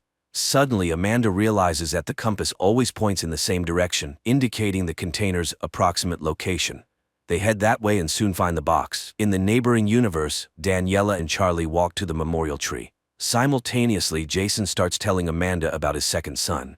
Daniela recounts the same story to Charlie. Once, Jason and Daniela were thrilled to learn they were expecting twins, but Max had a weak heart and died. They planted a tree, mixing their son's ashes with the soil. Every birthday, they sit under it and remember the boy. Leighton too, meanwhile, is delighted by what he sees. Jason tells him about his life in the world where Leighton was his research partner. The tycoon agrees to fund his work. Jason 1 narrates his abduction to Amanda. He doesn't understand why his double went to such lengths. After questioning him about his life, Amanda suggests that the double simply wanted to fix Jason 1's life, making him happy while also taking what he himself lacked, a family. Daniela and Charlie discuss their father's strange behavior, but then Jason too arrives, congratulates his son on his birthday, and gives him car keys. To his stunned wife, he confesses he quit his job but assures her not to worry about money as he has returned to science and already found a sponsor. She can pursue her passion for painting. Jason 1 and Amanda experiment in front of the next door. Jason tries to set a mood, outlining the conditions for the next world. Everything should be peaceful and beautiful, but opening the door, the pair end up in water. The city is flooded. With great difficulty, they close the container door. Amanda asks him to analyze his feelings, and Jason thinks he understands the mistake, but the woman is convinced that lying won't work here.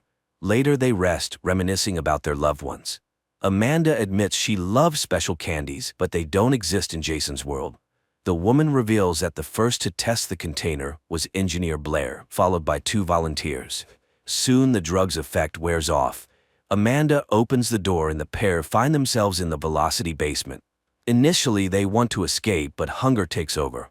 They look around, but the cafeteria is closed and the elevator doesn't work. Amanda recalls a protocol designed for such a situation. They find a bedroom with someone lying under a blanket, but it's a shriveled body. It becomes clear that something terrible happened in this world. As they prepare to return to the container, a person with a gun stops them, but upon closer inspection, Amanda recognizes Blair. After joyful embraces, Jason tells Blair everything that happened. In his world, he knows her as his wife's friend, but there, she works as a lawyer. Blair leads them to a habitable area and offers them food. She arrived here 3 months ago when nothing worked. She managed to start the generators and access the system, discovering that Earth was overrun by creatures that devoured all living things. She went outside for food and saw the dead world. Blair also has drug vials but is not yet ready to leave. Jason 2 and Layton continue to explore the bunker. They compare their worlds, finding similarities and differences. Jason 2 explains that money varies between worlds, and carrying it is dangerous. One must be careful and honest. Blair reminds Amanda that Jason belongs to another world, so she must decide where she wants to be without considering him. Blair refuses to join them, not ready to re-enter the container.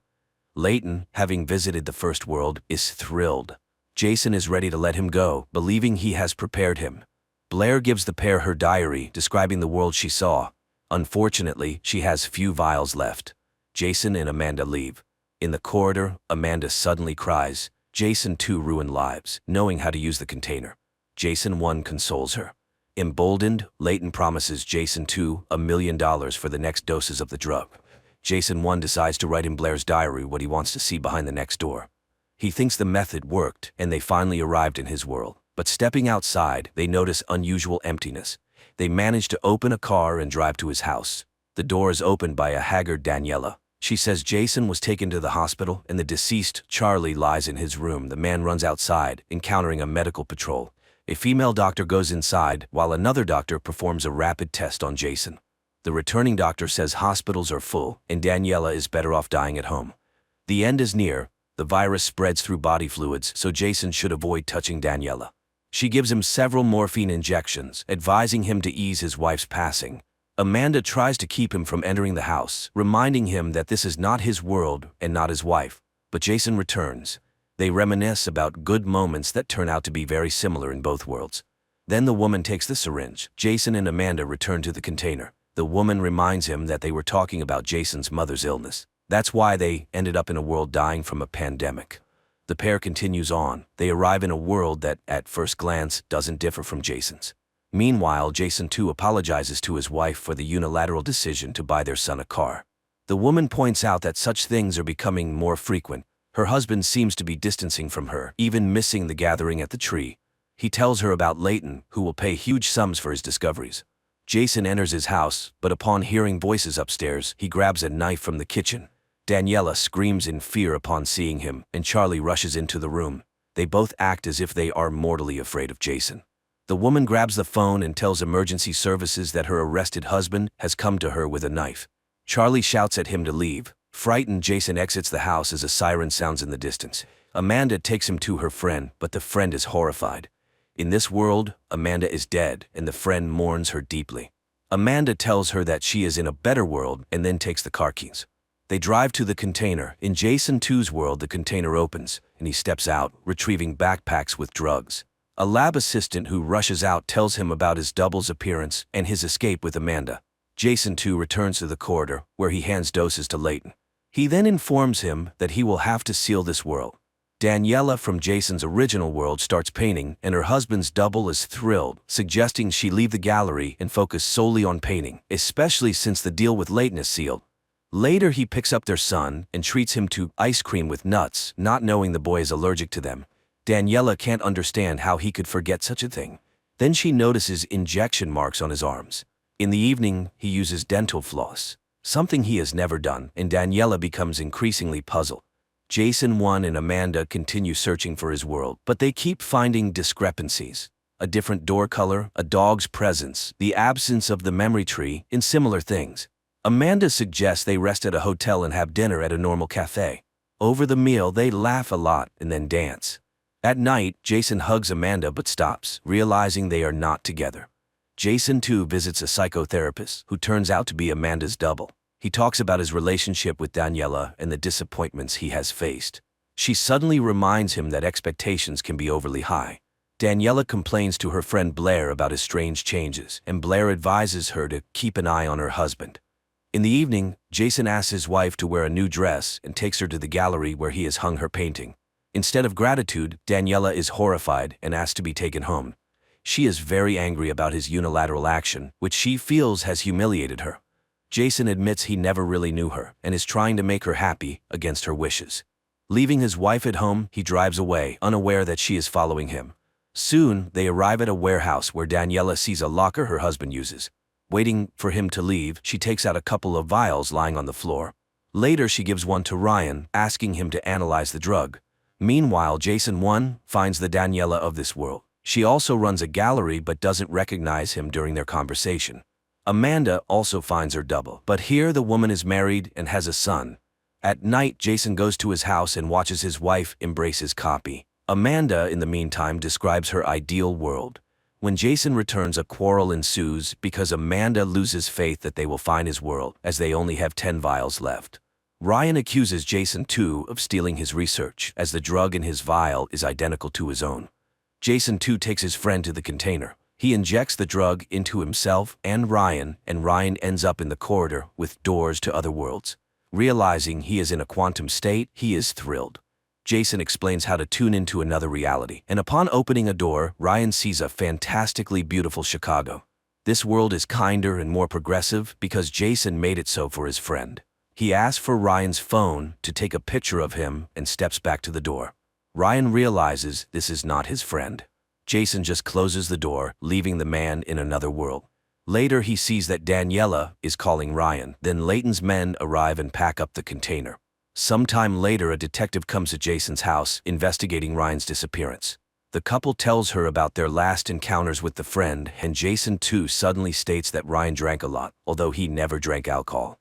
After this, Daniela shows him the remaining vial and confesses she has been following him. He explains that Ryan made the drug for Jason 2's research because he is reviving his project. Amanda leads Jason 1 into a world she has imagined. This Chicago is beautiful. They walk through a clean and cozy city, enjoying friendly faces.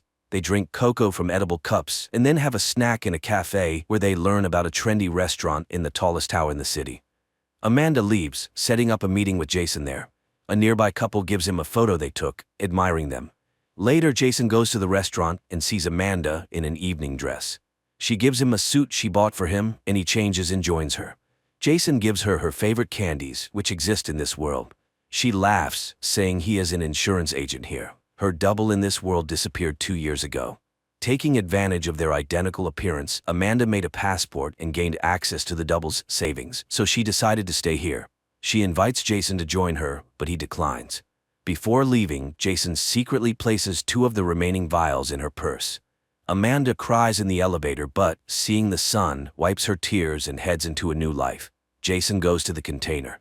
He has only 3 vials left, and the next world is destroyed. He continues, and in the next reality, he calls his wife. She is surprised, as she just saw him off to work, but Jason confesses his love to her. At night, he sneaks into his house and sees Daniela hugging his copy, but going down to the kitchen, he encounters his son, and it is not Charlie. It turns out that here they managed to save Max by transplanting the heart of a deceased girl, and now he suffers from guilt. Jason 1 comforts him. Meanwhile, Jason 2 confesses to the psychotherapist Amanda that he wants to pack up and leave his wife. Then suddenly he tells very personal things about the doctor herself. She kicks him out, but outside, Jason 2 is met by a detective. They tracked Ryan's phone and know that after the bar, he went to the industrial part of the city, so she intends to check all the cameras located there. Jason 2 goes to the container and breaks the formwork. He finds Ryan's double in the first world, where he works as a simple mechanic, gets him drunk, brings him to his world, cleans him up, and puts him to sleep in Ryan's bed. Jason 1 takes out the last vial and writes in Blair's diary his memories of the first meeting with Daniela. He saw the living Max and even thought of treating his double in that world as he had been treated. But he realized he only wants his family, his home, and his life. Jason 1 opens the door and finally arrives in his world. He heads home, checking all the details along the way, but upon approaching the house, he sees himself telling Daniela that he found Ryan in a wild drunken state. He had to clean his friend up and take him home. Jason 1 goes to a store to buy a gun, but without a permit, he buys pepper spray and a hunting knife. A minute later, Jason 2 enters the same store and repeats his double's actions. The stunned shop assistant remarks that they were just discussing buying a gun. She asks if he has a twin brother. Realizing his prototype has returned, Jason 2 runs outside but finds no one. Friends, if you've watched this far, pay closer attention because the most confusing part of the plot is about to begin. He returns home where Charlie informs him that Mom went to Ryan, who is behaving very strangely. Jason 2 goes outside and is attacked by another Jason in a hat, whom he kills in a fight. Meanwhile, Ryan, seeing Daniela, claims that he is an auto mechanic and repairs her car in his world, not a scientist-chemist. He recalls a man offering him alcohol and recognizes Jason from a photo. Jason checks his gear and stepping into the hallway encounters himself, but the double runs away, and Jason gives chase. At this time, Jason 2 loads the body of the killed double into a car, and Jason 1 catches up with his double in a bar. They realize that their copies multiply in a container, and it's unclear how many there could be, but they all aimed for this particular Chicago, as their prototype was desperate to get home. Amanda appeared in all realities. Only in one did she die in a terrible world. And for Jason 1, she remained in the best world. Both are out of vials and cannot help each other. Jason 3 suggests getting rid of the one who caused all this. Jason 2 doesn't know about the place where they both love to rest. They need to lure the villain there and kill him. Besides, Jason 3 has already dug a grave there, and he also has a gun. The next morning, Jason 1 goes to the bar, where he lights a cigar despite the strict prohibition. He is taken to the police station. Meanwhile, Daniela plans to take her husband's large car to move some things to the gallery, but he rudely forbids her. And Jason 2 drives his son to the university, showing him memorable places on the campus, when he notices Jason 3 watching them. Daniela goes to the storage box again and breaking the doors, finds bags with unknown currency, a box of vials, and Ryan's jacket. But then she gets a call from the police. Jason 2 guides Charlie through the building and their pursuer loses sight of them. The father asks his son to take the car and meet him at another exit, even though he doesn't have a license yet. Confused, Charlie leaves, and Jason 2 tries to throw Jason 3 off his trail, but he also knows the university building well. Eventually, the men engage in a fight, and the second Jason wins. Charlie makes a failed maneuver, attracting a policeman's attention, and Jason 2 knocks out the third and locks him in a toilet stall. Meanwhile, the policeman demands Charlie's license, but at that moment, Jason 2 appears, managing to persuade the officer to let them go. At this moment, Daniela sees her husband at the station. It turns out Jason was looking for a place where they could talk safely. He tells his wife the truth, but she doesn't believe him. Then Jason suggests calling him. Daniela dials her husband's number, and Jason answers. She hangs up, then Jason asks her to call again and remind him of their great vacation in Miami, though they never actually went there. Daniela does this, adding made-up details about the vacation, and that Jason agrees, pretending to remember the trip. Now Daniela believes her real husband, who says there are other versions of him. They agree on a code word in a meeting place, and Daniela goes to get their son. But at home she finds her husband, Jason 2, who orders her to pack because they need to leave urgently.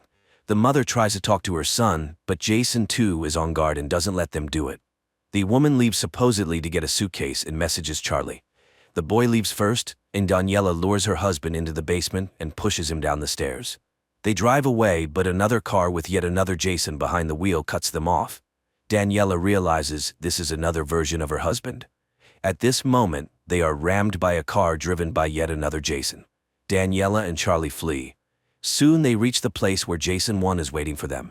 He says the code word and hugs his son. Meanwhile, Jason's family leaves the city. Suddenly, Daniela and Charlie start receiving messages from numerous other Jasons, assuring them that only they can protect them. The woman turns off the gadgets. Her husband can't choose a place where they can hide, as the other Jasons might also guess where to look for them. Then Charlie takes over and shows the way to a friend's vacant house. Charlie is puzzled by the number of fathers, as, theoretically, they all are his father in some way. Jason suggests they sleep first and then make decisions. Daniela sympathizes with his adventures, but those other Jasons are suffering too. The woman goes to bed, while Jason checks his email and suddenly sees an entire chat of 44 Jasons arguing over who gets Daniela and Charlie. In the morning, Jason finds his wife on the beach. She admits that at first, she liked the new Jason, but gradually she realized he wasn't the one she loved. Her husband tells her he sometimes thought about a new life. Apparently Jason too also thought about this, so he moved to their world. He recalls Daniela number 2, who became an artist, lived in a luxurious apartment, and had lots of friends. Jason 3 also studies the chat, trying to figure out where his double went. Suddenly he gets a message from Blair asking to return the car. He realizes Daniela borrowed a car from a friend and asks her to come urgently. At this time, Jason tells his wife about the chat, and one of them suggesting to raffle her and Charlie in a lottery. Jason too questions the third about what happened to him in other worlds. He tells about the death of Daniela and Ryan and the suffering of Amanda, who loved that Jason very much. In the reality of the third Jason, she died in the forest, impaled by a giant tree branch. Jason too begins to understand the horror of his actions, as he hoped to make his double happy with a new life. Meanwhile, Charlie prepares breakfast and tells Jason the latest news from their life, deciding where to go next. At this time, Blair arrives at their house and finds Jason 3 tied up in a closet. The third attacks her and demands to track her car, but Blair manages to neutralize him and demands to tell her the truth about the ongoing madness. Jason tells his wife and son about other realities. They are amazed that their doubles live in a few microns away, unseen by them. Jason admits that there was one world where he almost stayed but couldn't imagine life without his family. Later, Daniela reads his chat. They spend the night together, reminiscing about their first meeting. She admits she made a choice and informed the other Jasons. But later, Jason suddenly sees a shadow outside the window, and going outside, finds an injured double, who says he was hit by one of them. There are many of them here, and it won't end just like that. Gunshots are heard in the dark, and Jason asks his wife to run to their son, but then another armed double calls out to him, demanding his clothes and the code word. Jason 1 charges at him. A fight ensues, but a shot rings out, and the double falls. It turns out to be Jason 2, who realized his guilt. He asks for their forgiveness, gives them car keys, and asks them to leave. The family drives into the night, while the second Jason shoots back at the other doubles, giving them a chance to escape. Here they find a suitcase with a device for traveling between worlds in the car, and a phone with a recorded message, in which Jason 2 admits that he entered the container full of regret about the world where the family he didn't create lived, and now he offers to find them a new home in another world. The family heads to the container, where they are met by dozens of Jason doubles who understood that the woman made a choice and came to say goodbye. The family walks into the container through the line of Jasons. There, they trust Charlie to choose a new world where they will all be happy. Charlie opens the door and steps into another reality, followed by his parents. This concludes the first season.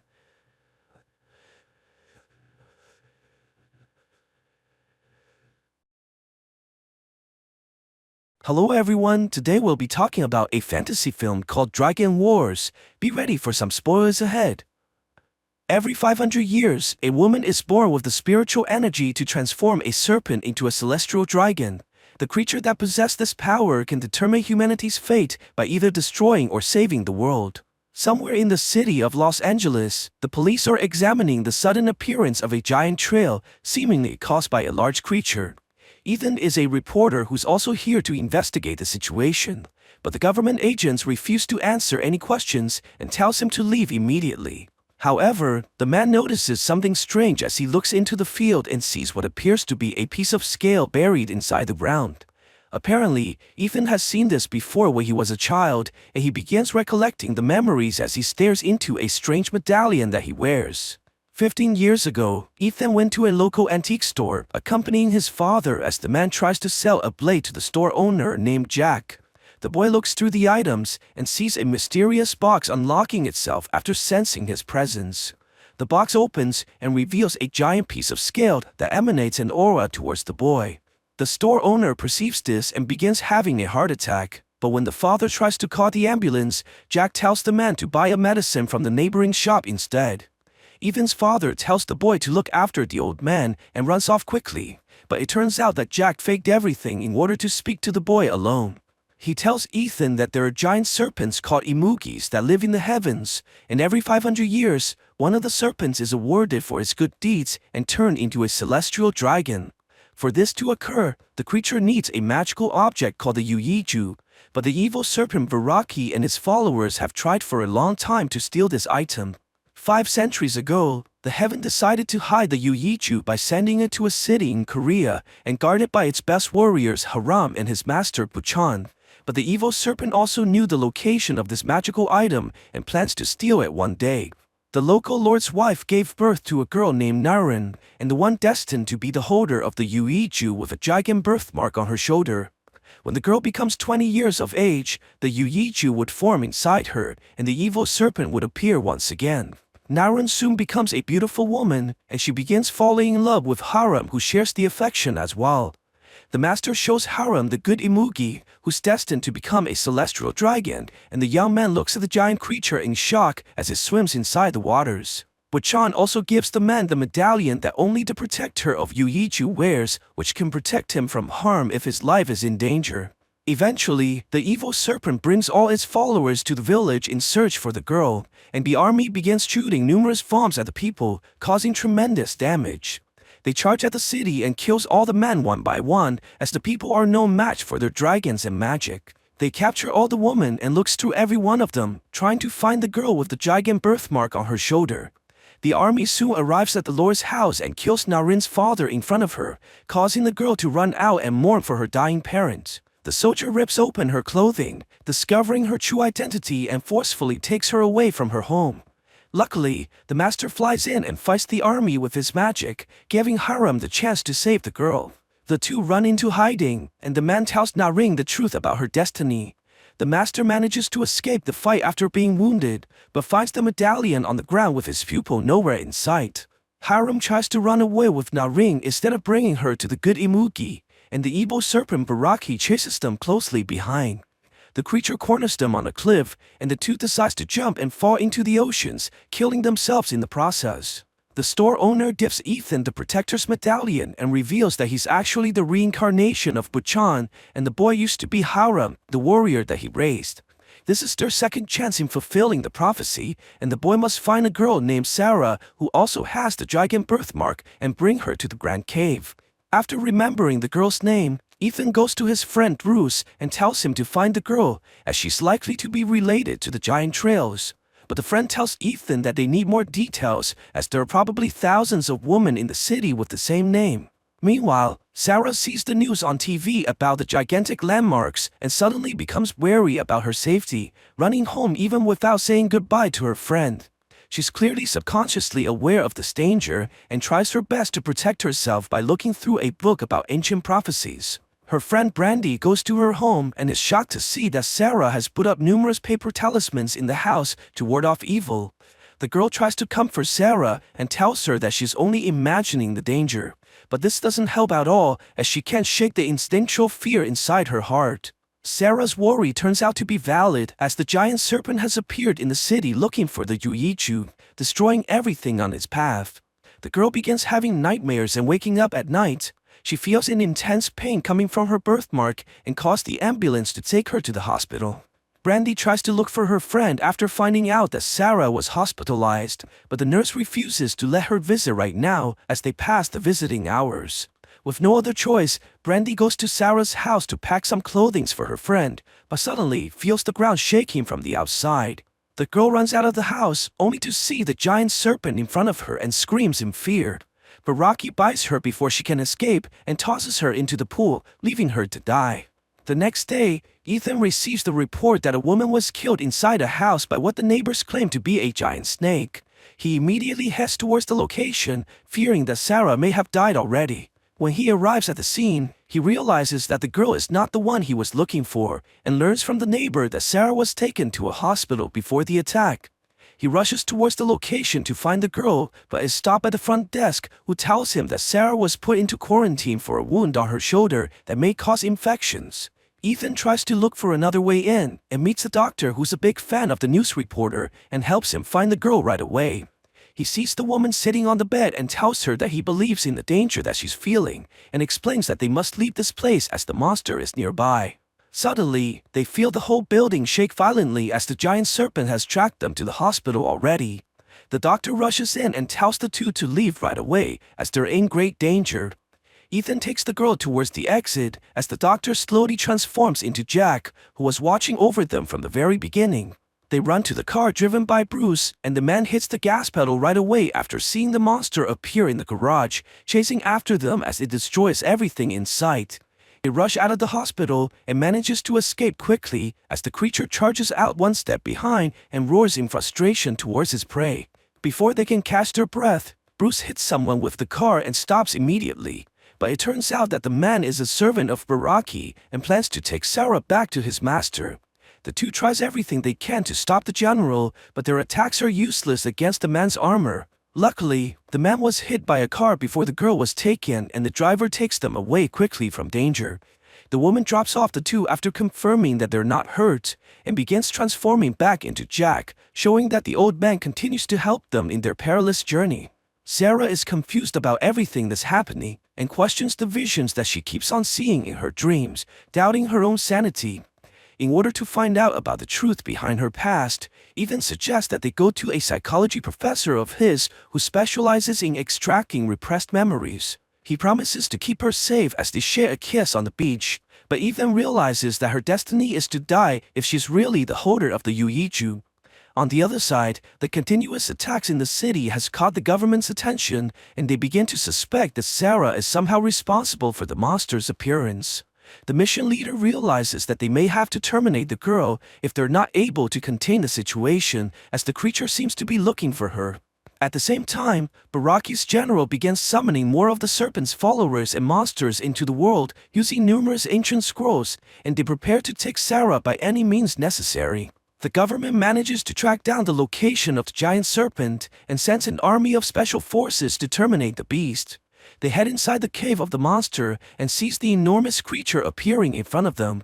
The soldiers quickly retreat in fear and begin shooting at Baraki, but their attacks are useless as they continue to run from the monster. However, the serpent's army arrives on the other side and forces the soldiers into a corner.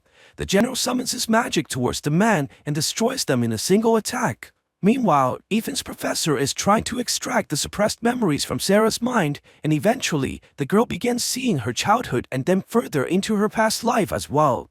Her spiritual power begins awakening as her memories return, surrounding her in glowing lights as Ethan watches in amazement. Sarah recovers from the experience, but her powers have also alerted Baraki to their location, forcing them to run immediately away from the house. The two drives away quickly as the giant snake destroys the house and chases them close behind, tearing up the entire street in the process. Luckily, they manage to lose the monster in the residential areas, and Ethan calls his friend to arrange a helicopter as he realizes that they can no longer be safe on the ground. They meet up with Bruce in a restaurant, who gives them supplies and tells them that the helicopter is on top of the news building. But the giant serpent manages to locate them once again and begins destroying the entire building to capture the girl. They run quickly away from the building as the monster chases them from behind. Before they can be captured, the police officers fire at the giant creature and distract it long enough for them to escape temporarily. They continue running towards the news building as the monster chases after them, destroying everything on its path and sending cars flying in the air. The people in the city panic and runs in fear while the creature causes numerous explosions, resulting in tremendous damage in the area. The two runs inside the news building and eventually makes it to the rooftop where the helicopter is waiting for them. But the creature has noticed their whereabouts and begins climbing to the roof as well. The helicopter tries to take off, but the serpent launches and grabs onto the aircraft, forcing Ethan to jump out with Sarah before it smashes the carrier through the air and onto the ground. Dark clouds begin covering the sky as Baraki roars in victory and stares directly at the couple, planning to devour them to acquire the power of the heavens. Luckily, they're saved when the US military arrives and begins shooting furiously at the creature with a barrage of missiles and bullets, giving them the chance to escape from the building. The serpent tries to fight back and destroys multiple choppers, but the army's combined firepower manages to knock down the giant beast and sends it tumbling to the ground. They continue to shoot relentlessly as the creature screams in pain, but what they don't realize is that an army of dragon is approaching quickly to the city. The monsters attack the choppers by shooting out multiple fireballs, causing huge explosions as the aircrafts are forced to retreat. The ground troops of the monsters arrive as well and begins launching numerous bombs at the police, causing explosions to engulf the area. The military responds by mobilizing armored vehicles towards the creatures and its army of darkness led by the serpent's general. The two armies march closer towards each other and begins a massive battle as the monsters charge towards the US military. The tank fires at the army and begins killing the creatures, but the enemy also retaliates by shooting numerous bombs at the vehicles, causing tremendous damage. Meanwhile, Ethan manages to escape the building with Sarah, but they run into the government agent who claims to be here to help them and take them away from the chaos. The agents bring them to an underground facility, and the senior officer reveals that he knows about the ancient legend. He plans on killing the girl to end this madness, even if it means that the creatures will come back 500 years later. Before the man can fire the gun, the other agent shoots his partner as he realizes that in order to save humanity permanently, the girl must live. He gives them the car keys and tells Ethan to protect Sarah until they can change the fate of the world. Ethan drives the girl towards the borders and plans to escape into Mexico, but Sarah claims that their actions are useless because Baraki will track her down wherever she goes. Before they can finish their conversation, the dragons attack their car with fireballs, causing them to flip over and crash onto the road. Ethan slowly loses consciousness as the monsters begin surrounding them. When the main character wakes up, he realizes that he's tied up to a pole in the deserts, surrounded by the army of darkness. They bring the girl towards the altar and ties her up to the table, preparing her to be sacrificed to the evil serpent. The general and the army chants Baraki's name as they open the massive door, releasing the monster so that it may devour the girl.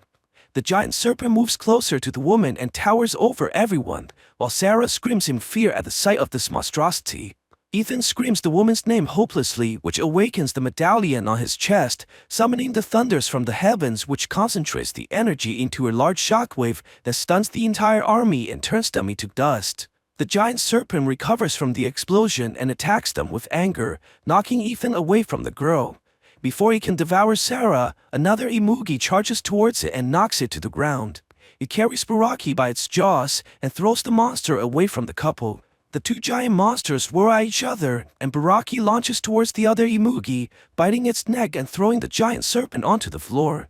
Sarah realizes that she must fulfill her destiny, as it's the only way this whole thing can end. She walks towards the serpents and summons the Yuiju from her body into the sky.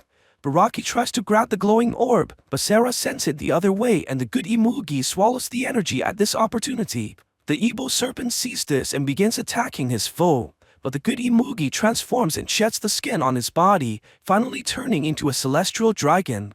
It screams furiously and grasps Baraki, slamming the serpent onto the ground. The monster recovers and begins attacking the dragon once more, but is no match for the celestial creature as it gets thrown to the floor once again. The dragon flies towards the sky and Baraki tries to grab onto its tail, causing both of them to launch into the air. The good Imugi turns around and strikes the serpent by its neck, tossing the monster downwards as it crashes into the ground. The dragon then charges a massive fireball and shoots it right inside Baraki's mouth, causing the serpent to burn from the inside and eventually turn into dust. The dragon flies back towards Ethan and spits out the Yuiju, which causes Sarah's body to evaporate into a glowing aura that fuses with the magical orb. The celestial dragon roars towards the heavens and grabs onto the Yuiju. It then launches towards the sky and slowly vanishes into the clouds, as it sheds tears of sympathy for Ethan's loss. Jack appears behind the man and tells him that he did the right thing, before vanishing as well to the other world. Ethan says goodbye to his master and begins walking towards the desert, into a new future that he's created for mankind. So what do you guys think about this movie? Let me know in the comments below. And if you like my video, please press like and subscribe for more. I'll see you guys next time. In the remote forests of Washington state, a young man tracks and kills a deer. Children of various ages, smeared with black soot, emerge from the forest accompanied by their father, Ben Cash, who announces, "Today the boy is dead, and in his place is a man." He then feeds the hunter the liver of the freshly killed animal. The children look proudly at their brother and then joyfully splash in the clear waters of a forest stream, washing off their camouflage. Later, they carry the animal's carcass to their home, nestled deep in the forest. Nearby, there's a greenhouse and outbuildings for storage, with a garden surrounding them. Inside, everything is tidy and organized, with each forest home resident diligently performing their tasks. Later, they gather in a clearing where, after meditation, the father teaches the children self-defense techniques. You kill her. Yeah, thank you. Let's try that.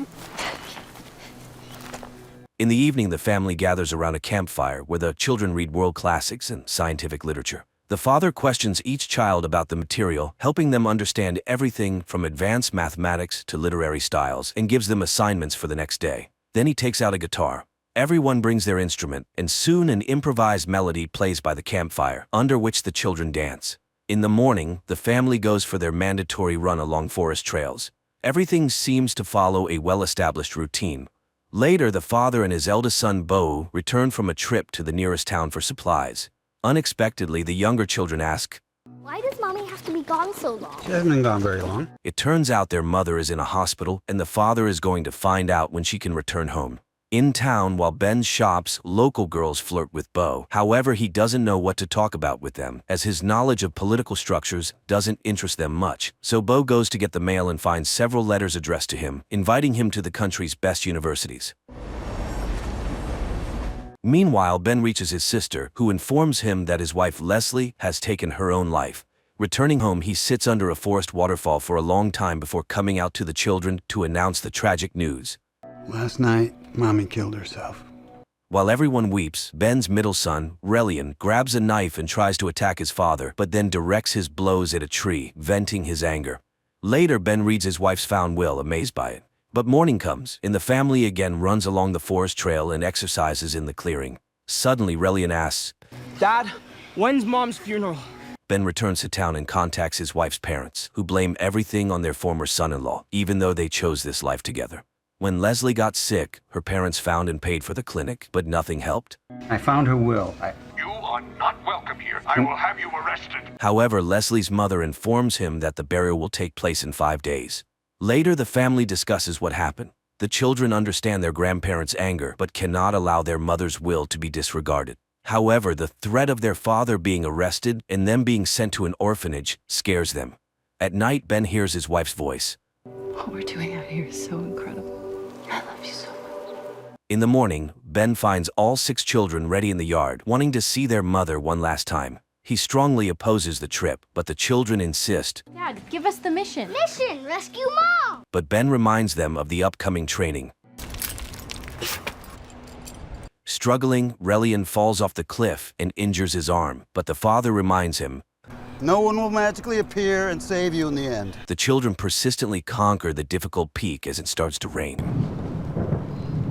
Later, they rest at the base of the cliff. On the way home, the father suddenly stops the bus and admits that they cannot go to their mother's funeral because they cannot argue with her relatives. But suddenly, Ben stops his speech and turns on the music. They set off into the big world in their converted bus. Along the way, Ben gives the children a unique tour, showing them America's sights. Attention all campers. This is your captain speaking. Later, Ben orders them to search for any game for dinner. Everyone keep their eyes peeled for deer. Finding nothing suitable, the family stops for the night. In the morning, they arrive at a bank, and while Ben withdraws money, the children look around in surprise. What's wrong with everyone? Are they sick? Convincing the children that laughing at people is wrong, Ben tells them to return to the bus. Soon, a police officer stops them and asks for documents. Checking the license, he inquires, "No school today." and goes to inspect the bus. The situation is saved by Bo, who starts reading religious texts and says they are homeschooled. The children sing hymns and the officer hurries away. The bus continues on, but soon they stop to hunt for food. However, the children cannot shoot at domestic animals. The bus drives on. Suddenly, the children start crying, remembering their mother. The girls speak to each other in Esperanto, which angers their father. No Esperanto. I'm not joking. The children start communicating in world languages. Soon, Ben has to stop at a cafe, but the menu confuses her. Cola. Poison water. Realizing there is no proper food here, Ben orders the children to leave. He goes to a supermarket and fills the cart with groceries. Suddenly, he grabs his chest and falls to the floor. While concerned shoppers try to help him, the children steal the groceries. Ben regains consciousness and leaves the store. Driving a bit further, the father reviews their actions, and the children analyze the mistakes made during the theft in detail. Finally, Ben presents a stolen cake, as today is the birthday of scientist Chomsky. Uncle, no, it's the day of your birthday. After the treat, the father gives all the children useful gifts: a bow, knives, a book on sex education, and arrows. But this angers Relian. Why can't we celebrate Christmas like the rest of the entire world? The father doesn't understand why a mythical elf is more useful than a thinker and humanist. He offers his son to share his thoughts and convince him of the correctness of his reasoning. But the boy leaves. The family moves on. Soon they reach Ben's sister Harper's house. The woman is happy to see all her nephews, but their questions surprise her. How did you kill those chickens? With an axe or a knife? She tries to find answers and is again astonished that Ben honestly and thoroughly explains even very delicate matters to the children. Harper's husband tries to offer condolences, but Ben calmly reminds him that he couldn't stand his wife. Then he straightforwardly explains the cause of his wife's death. His sister and her husband try to end the conversation. Children shouldn't know the details, but Ben tells the children the real cause of their mother's death. Probably a form of postpartum psychosis. Ignoring his sister, who left the table, he pours wine for the children. Later, the children watch with curiosity as their cousins play video games. Ben argues with his sister, who cannot accept such democracy in parenting. I tell the truth to my kids. I don't lie to my kids. Protecting children. Harper believes that not sharing what children cannot understand isn't a lie. Her husband suggests postponing the conversation until morning, and Ben apologizes. Meanwhile, the children take their sleeping bags and set up for the night in the yard, despite having rooms prepared for them. In the morning, everyone gathers at the table, and Ben allows the children to play video games with their cousins. When the children leave, his sister and her husband try to reason with Kids need structure. They need to go to a real school. Then Ben calls his nephews and asks them questions about political science and history. The boys can't answer a single question. However, Ben's youngest daughter freely discusses these topics. Relatives are impressed by such knowledge and no longer object to Ben's way of educating his children. The family moves on. They soon stop to rest at a campground where Bo meets a girl. She is surprised by his unusual name, and he explains that his parents made it up. I'm Claire. Bodevin. Our names are unique. There's only one of us in the whole world. In the evening, they continue their acquaintance. The girl is surprised that Bo doesn't know modern pop music but loves Bach and cello suites. He lies that they recently lived in Paris and is amazed at her ignorance.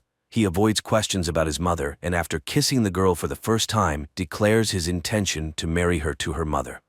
I am ready for you, if you will have me.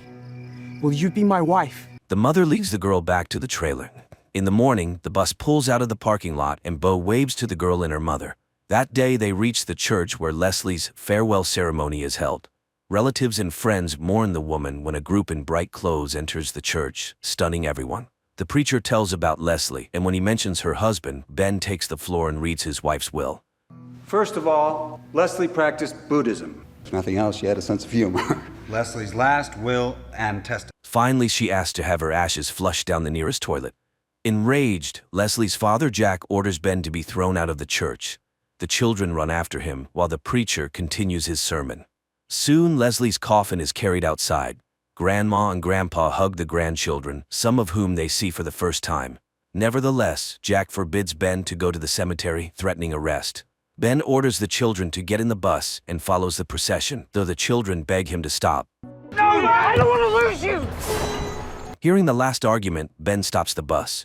They drive to the suburbs and stop for the night. The man opens a bottle of wine and drinks it, sitting by the bus while his sons go to a sports field and remember their mother. Unexpectedly, Relian declares, Mom had psychotic episodes. Dad made her crazy. Dad's dangerous. Upset, Bo returns to Ben and shows him letters from all the universities in America, offering to accept him for study. Suddenly, the father accuses him of lying and secrecy, and Bo confesses, "It was Mom. I just want to go to college. Ben is stunned knowing his son speaks 6 languages, advanced mathematics, and physics. What else can he be taught? But the son becomes furious. I don't know anything about anything! Later, he receives a note from his youngest son, who ran away to live with his grandparents. Seeing his father come for him, Relian accuses him of killing his mother. You killed Mom! I heard you fighting about where we live. Mom wanted to leave. Ben tries to prove to his son that they made the decision together with Leslie, but the boy is determined to stay with his grandparents. Ben orders him to pack, but the boy shouts insults and runs away. Ben follows, but an arrow lands right next to him. This is Jack stopping his son-in-law. They're going to be totally unprepared for the real world. Jack intends to file for custody of the children. Ben refuses to leave without his son, and then Jack calls the police. Ben has to leave. Later, he and the children hide in the dark, watching the grandfather's house. Then they send Vesper to rescue the captive. Unexpectedly, the daughter falls from the roof and crashes. A shocked Ben can't believe it happened. The girl is taken to the hospital. A vertebra is fractured. The doctor is very impressed by her physical condition, but the girl was very lucky. In the morning, Ben brings the children to Leslie's parents' house. He watches them interact with their grandfather. Her mother shows the last letters from her daughter. We created a paradise out of Plato's Republic. I'm going to get better out here. I know I will. Later, Ben tells the children they will stay here, but this causes outrage because this house is the opposite of everything he taught them. However, the father, frightened by Vesper's injury, realizes that his entire life was a beautiful mistake. It was too much. And I knew it. I'll ruin your lives. Ben unloads the children's belongings from the bus and says goodbye to Jack. He promises to arrange the children's lives in the best way. The man drives away. Sitting behind the wheel, he cries, looking at the empty cabin. Reaching a gas station restroom, he shaves off his long-standing beard. At night, he stops by the roadside, lights a campfire, and suddenly hears a voice. Shaved your face. And his children emerge from the bus, having hidden in the luggage compartment. The children want to save their mother and complete the mission, and the father gives in. The family goes to the cemetery and digs up Leslie's coffin, restoring the grave so no one notices the theft.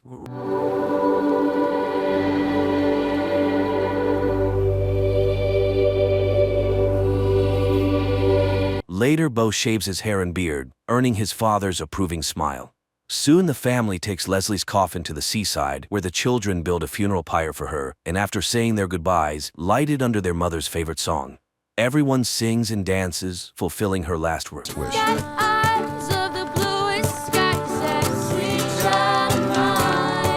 Sometime later, they go to the airport to see off Bo, who is flying to Namibia for volunteer work, and also flush their mother's ashes down the toilet according to her will. The father gives his son final advice. Always tell the truth. Always take the high road. Don't die. I won't. Later, the family settles on a farm, raising chickens in their bus. Ben tends to the farm and the children start going to school. The film ends here.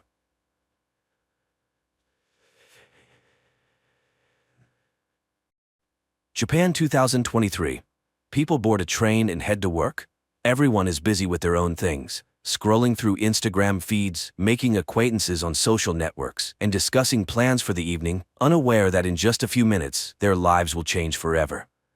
Suddenly, the train's speed increases, and strange things start happening. A bottle cap rolling on the floor of the carriage suddenly disappears. Passengers begin receiving alerts about powerful earthquakes on their phones. Then the train enters a gloomy tunnel and comes to a sudden halt. People regain consciousness, bewildered by what has happened. One of the passengers opens the entrance doors, and people, screaming and pushing each other, rush to the exit, jumping from the high steps. But once outside, they can't believe their eyes. Traces of the civilized world are gone, and they are surrounded by the remnants of a destroyed city, overgrown with trees and grass. Moreover, all the carriages have disappeared without a trace, except for the 5th one they were in. As time passes, the passengers begin to get acquainted. One of the guys, Shirahama, a firefighter, examines the injured and suggests checking the tunnel behind the carriage. He is joined by a girl named Katana and a guy named Hayashima, who also wants to understand what happened. Meanwhile, the police in the city cannot figure out where the last 2 carriages have gone, while the rest of the train, along with the passengers, remains undamaged. The 3 volunteers enter the tunnel and walk through the dark underworld for a long time. Suddenly, they notice a light ahead and hurry towards it, but when they emerge outside, they are astonished. There is nothing around that would remind them of the year 2023 with skyscrapers and technology, just a vast, lifeless desert. Shocked, the trio returns to their fellow misfortune mates. Initially, people do not believe their report, but after Hayashima shows a video recording of the surroundings, they are forced to accept the new reality. After 7 hours, people languish in anticipation of rescuers, when one of the girls, Reni, secretly looks into Hayashima's bag and finds a letter marked with the criminal department's seals, leading her to suspect that the guy's a criminal. Then Reni snatches food from Katana's bag, but, thinking she was seen, discards the package. Hayashima picks it up and carries it to the train, just as Katana discovers the theft. Seeing it in the guy's hands, the passengers accuse him of theft. Moreover, Reni reports about the letter from the colony. Offended, Hayashima denies the accusations and announces his departure. At this time, Shirahama pulls out a box of fruits and offers to share them. While Katana is distributing the food, one of the guys reviews the video he made earlier, clearly showing Reni stealing the food. Realizing that Hayashima is innocent, Shirahama and Katana run after him, managing to save the guy who nearly falls into a deep ditch. In gratitude, he confesses that he works as a hairdresser and is already 30 years old. But he refuses to explain the origin of the letter from the colony. Night falls. Passengers somehow settle down to sleep, but many cannot sleep, worrying about their future. In the morning, people begin to realize that they may never return home. Shirahama tries to gather the scattering people, but a friend asks the guide not to take responsibility for others' lives. Then the firefighter confesses that because of him, his colleague was injured, losing the ability to walk. Now he believes he must help everyone he can. Together, they catch up with those who left and persuade them to return to the carriage to solve problems collectively.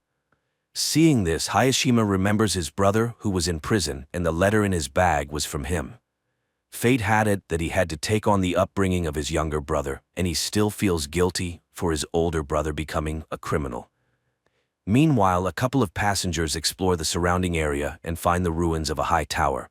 This is particularly strange because the news reported its construction, which was supposed to be completed in 2026. And one of the passengers found a can in the forest dated that year. A biologist among them encountered a plant whose genetic modification takes 30 years. It turns out that they are in the distant future of Earth, and it's far from a joyful discovery. At the same time in 2023, all channels are broadcasting messages about the disappearance of 2 carriages, which had at least 100 passengers. Night approaches and many fall into despair, while Katana and Shirahama place plastic containers on the roof of the carriage, hoping for rain. In the morning, the biologist draws the others' attention to the dense greenery, which means there must be a body of water nearby. A group of youth sets out to explore the forest. Along the way, Hayashima confesses that his parents are criminals, and then the guy spots a frog. This means water is very close, but ahead are impassable cliffs, which can only be climbed with the help of ropes. The group returns to the train and, cutting wires, heads back to the cliffs. Shirahama climbs to the top and joyfully shouts upon seeing a waterfall, but looking around he is horrified. Instead of Mount Fuji, a sea stretches out before him. Returning, he tells the others about this, and people start to speculate what happened to their planet. At night, everyone goes to sleep, but the eldest passenger, Tanaka, goes outside and sees an unfamiliar person. But when he tells about it, no one believes him. Then it starts to rain, helping people to collect water and even bathe. Meanwhile, the biologist continues to study the surrounding fauna, finds several edible plants, and shows them to the others. And still, Katana manages to eat a poisonous berry, but fortunately, her poisoning is not fatal. The news that the girl has recovered has a sobering effect on the passengers. They finally realize that sitting still, they won't survive. People get to work and even make utensils from bamboo. Bank cards turn out to be decent knives. The group of youths brings water from the waterfall, and they prepare a soup from plants. But after dinner, some feel sick and the biologist discovers a couple of poisonous berries in the common pot. Someone remembers seeing Tanaka near the pot, who is not among them. Shirahama sets out to look for him, but stumbles, falls, and loses his torch. After a while, Shirahama returns without Tanaka, but with Hayashima's previously lost barber tools, which he had sorely missed. In the morning, the biologist announces to the people that he is going to look for a river, which should be nearby. His friends go with him. But in the forest, they encounter a stranger who injures the biologist and runs away.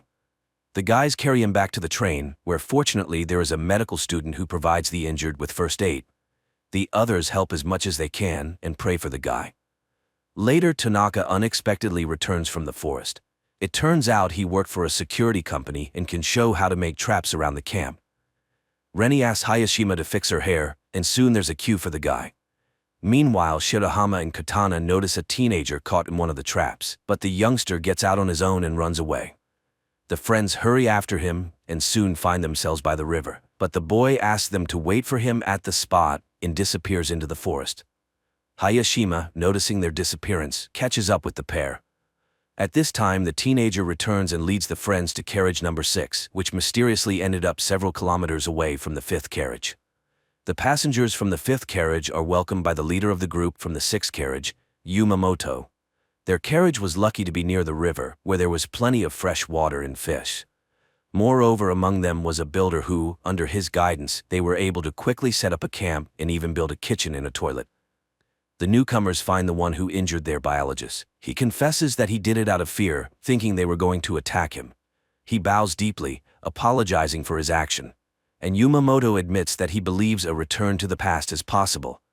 The man told them that in the early days, they found a small boat on the river, where he managed to fix the radio and catch a signal, apparently from Canada, where the year 2060 was mentioned. From what he heard, the man understood that in 2026 a disaster occurred. A huge asteroid fell to Earth, causing powerful earthquakes and tsunamis worldwide, instantly taking billions of lives. The dust thrown into the atmosphere blocked sunlight, leading to the extinction of the remaining species. But the main thing is that the asteroid didn't fall by chance. It was space debris, as besides state corporations, satellites began to be launched by anyone who fancied. One of the probes collided with a satellite, which in turn fell onto an asteroid, leading to a deviation of its orbit. So it was a man-made disaster. That's why it's so important to return to their year and change the future. Inspired by the example of the 6th carriage, the passengers decided to make a bath by the river. Meanwhile, Tanaka continues to deteriorate, making himself a doll from branches and talking to it. In the morning, the bath is ready. For the first time in many days, people bathe in hot water and wash their clothes. And the guys find a strange stone on the riverbank, which Yumamoto learns about. He sends his people to find it, but Reni notices strangers, and one of the guys lets slip that according to their leader, this stone might help them return home. The girls argue about the need to return, and Reni pushes Katana away. She falls and accidentally shifts a layer of soil under which a dead body is discovered. Meanwhile, Tanaka reads in a newspaper an announcement about the search for a murderer in his description. At that time, Reni and Katana are attacked by guys from the 6th carriage, but Reni breaks free and runs to her own, where she tells about the found corpse, while Katana escapes from the guys through the forest. The 5th carriage decides to make weapons, while Shirahama and Hayashima run to the neighbors. But the girl is not there, and Katana meanwhile makes it to the boat. Yumamoto is forced to confess to the guys that he killed one of the passengers, who suddenly became aggressive and started attacking people with a knife. That's why he was recognized as a leader.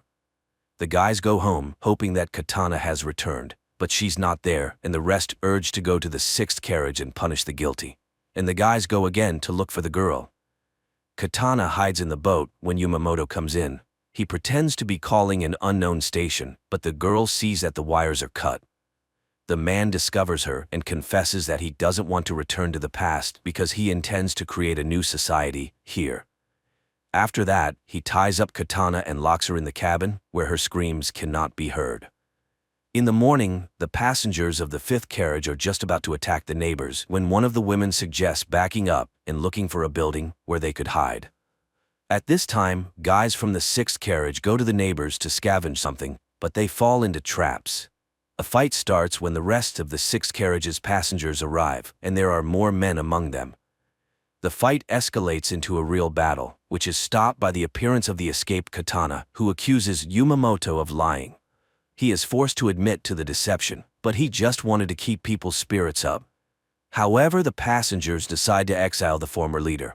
Before leaving, the man hands over a journal from the ship, which contains information about the tower that could help them return to the past. Meanwhile, those who went to search for the building reach the tower and find glowing asteroid fragments there. And in 2023, scientist Ray, after reviewing the video surveillance camera recordings, discovers that a wormhole appeared in the tunnel at the moment of the disappearance of 2 carriages, which apparently was the result of a distortion in the space-time continuum. The passengers study the journal found by Yumamoto and learn the exact date of the disaster. Moreover, they have an asteroid fragment that possesses a phenomenal magnetic charge. One of the passengers remembers how on the day of their departure, he saw something in the sky resembling a falling star. In the past, Ray, analyzing the same event, concludes that it was the flare from a supernova explosion. In the future, there's also an expert who explains that supernovas occur in space when a star reaches the end of its life cycle and explodes, releasing a massive amount of energy. Apparently, this created the temporal rift into which both carriages fell. It means they need to open this wormhole again. In the evening, a strong storm begins, forcing people to seek more reliable shelter than the carriage. Tanaka opens the rear doors leading into the tunnel. Unexpectedly, a strong gust snatches his doll and sucks it into the wormhole caused by the hurricane. But as soon as the storm subsides, the wormhole disappears. And in 2023, scientists find Tanaka's doll. Passengers in the future conclude that to summon the wormhole, they need a powerful energy source, for which they start looking for remnants of power lines. Digging up each post, the passengers find an electrical substation where, somehow, working equipment is preserved. They redirect enough electricity into the tunnel to stabilize the wormhole with the onset of the next storm, enough to return to the past. The storm starts at night, supported by the power of the substation. The wormhole opens, and everyone enters the carriage except Tanaka, who refused to return. The carriage is swallowed by the hole and races somewhere in space and time until its doors are opened by security service employees who say they have arrived on May 1, 2026, which means there are only a few months left before the asteroid falls. After going through quarantine procedures, the passengers tell the officials, presenting as evidence fragments of the meteorite and unusual plants from the future. Only the officials don't believe the stories about the upcoming apocalypse. Later, the internet buzzes about the incident. The time travelers find fans, which helps maintain interest in the traveler's story about the upcoming end of the world. Meanwhile, scientist Ray becomes convinced that the travelers are telling the truth, as he has also tracked the asteroid. One of the passengers posts an appeal on the internet telling ordinary people about the impending danger, and a passenger who held a high position in the government before the trip makes her way to the Minister of Defense. She listens to her former colleague and reports that the government believed them and is already preparing to launch a missile capable of altering the asteroid's trajectory to pass by Earth. Time passes, and the day of the catastrophe is about to dawn. The travelers decide to gather together on the platform to find out whether it was possible to avert the disaster, and if not, to perish together. But the military successfully completes their task and changes the meteorite's trajectory, saving humanity from total extinction. Quite an unusual series where various theories about the impending doom of humanity are mixed. And the finale of the story is very relevant, emphasizing that life on Earth is the result of the actions of each living being. And the future of the planet is a collective human responsibility.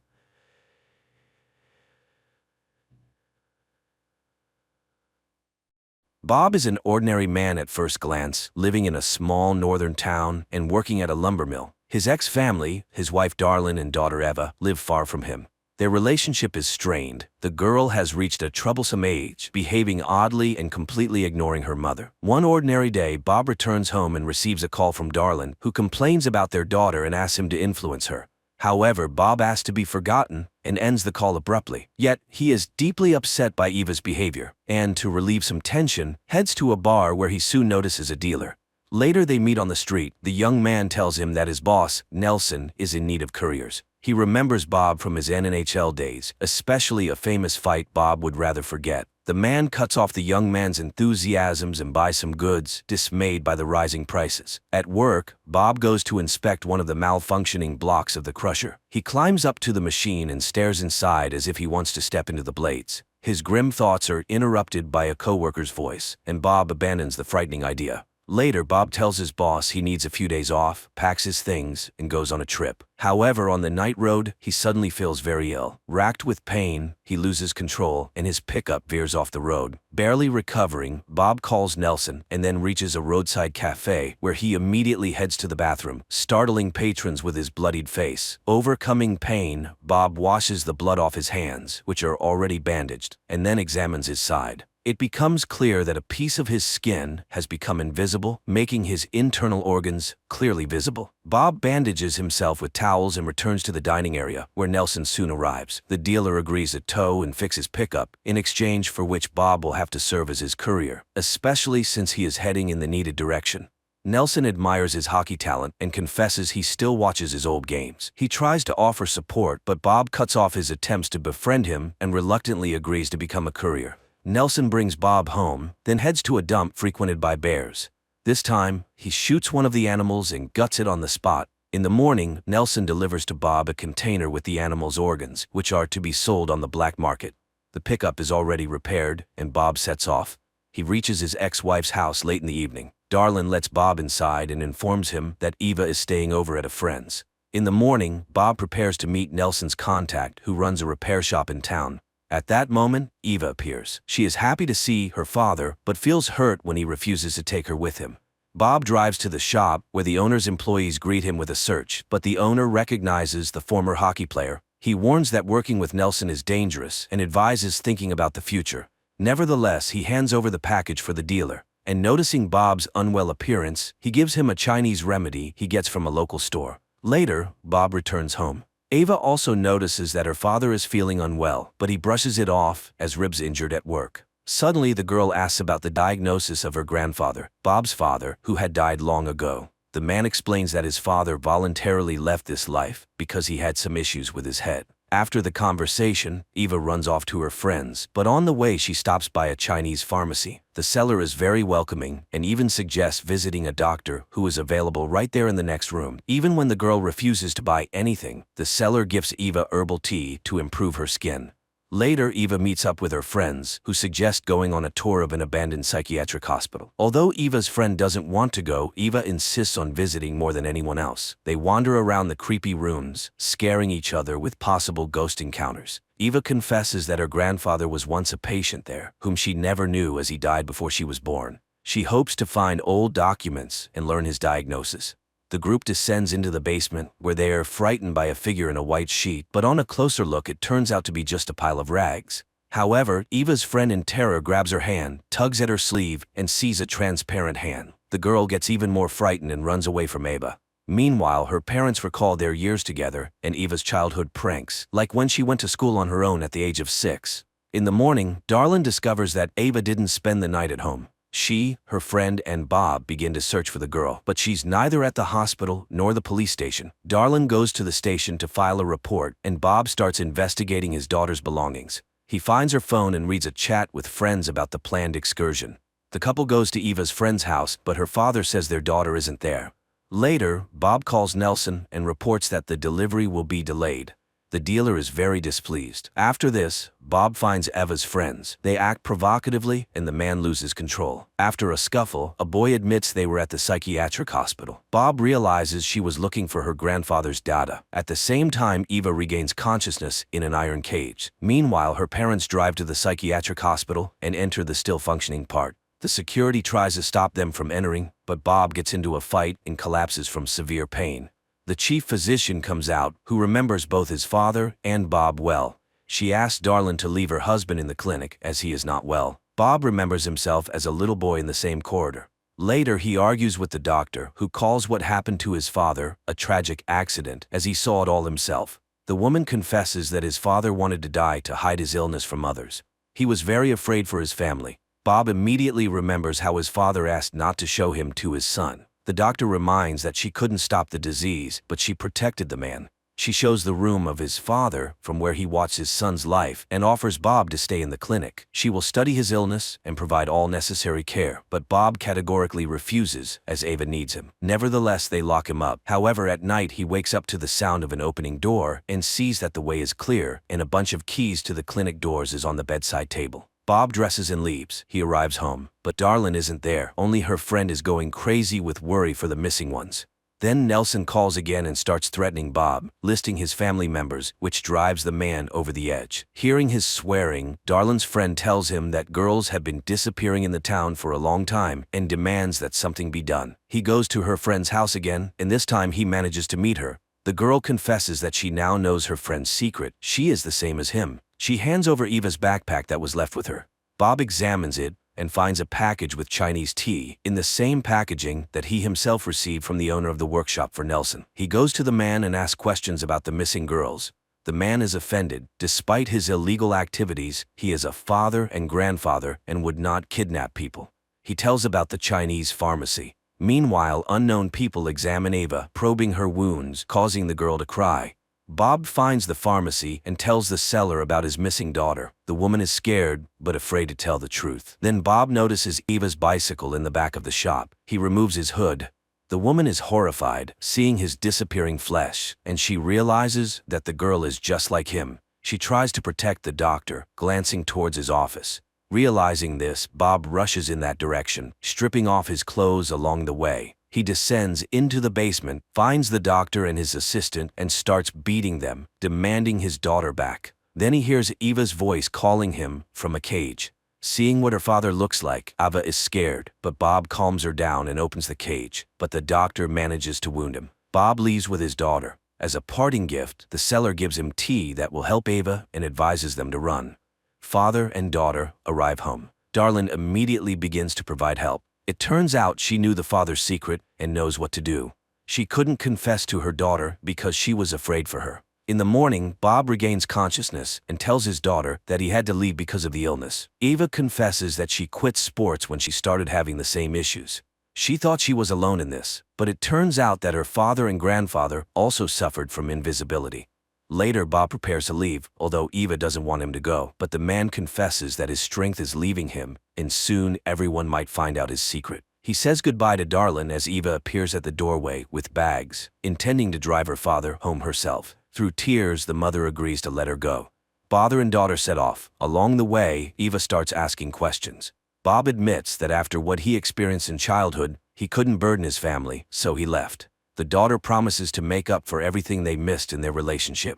Soon they arrive at the place where Nelson's new courier is waiting. Bob needs to meet him, but he notices that his face is also beginning to disappear. Eva covers the void with foundation, and the father goes to the meeting. He delivers the package passed by his boss and returns to the car. Soon they reach Bob's home, and the father hands over the tea he got from the Chinese lady to Ava. She brews it and cares for her weakened father. He assures her that she can live here peacefully. People in the north don't meddle in each other's affairs.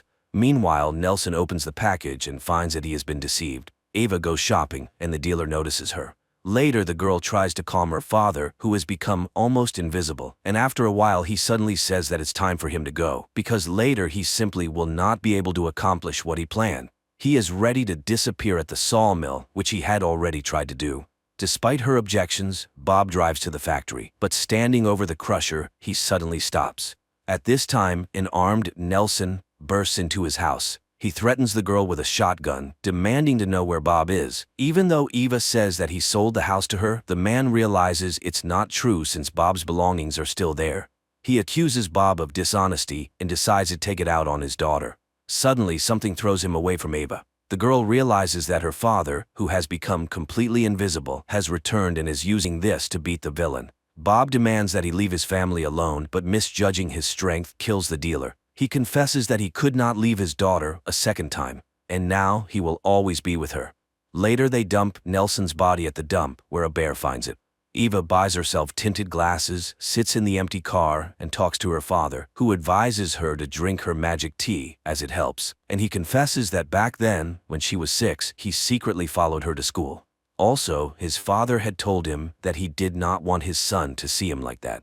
And he always thought his father meant death. But then, who pulled him out of the psychiatric hospital? Eva immediately remembers the white figure from the basement, smiles, and suggests talking to her grandfather. The seatbelt buckles the void, and father and daughter set off. An unusual Canadian horror film, shot amidst the harsh northern nature. A mix of genres ranging from action to thriller and horror, plus a bit of sentimental drama. All this captivates and compels one to watch the film to the end, although initially it seems quite gloomy.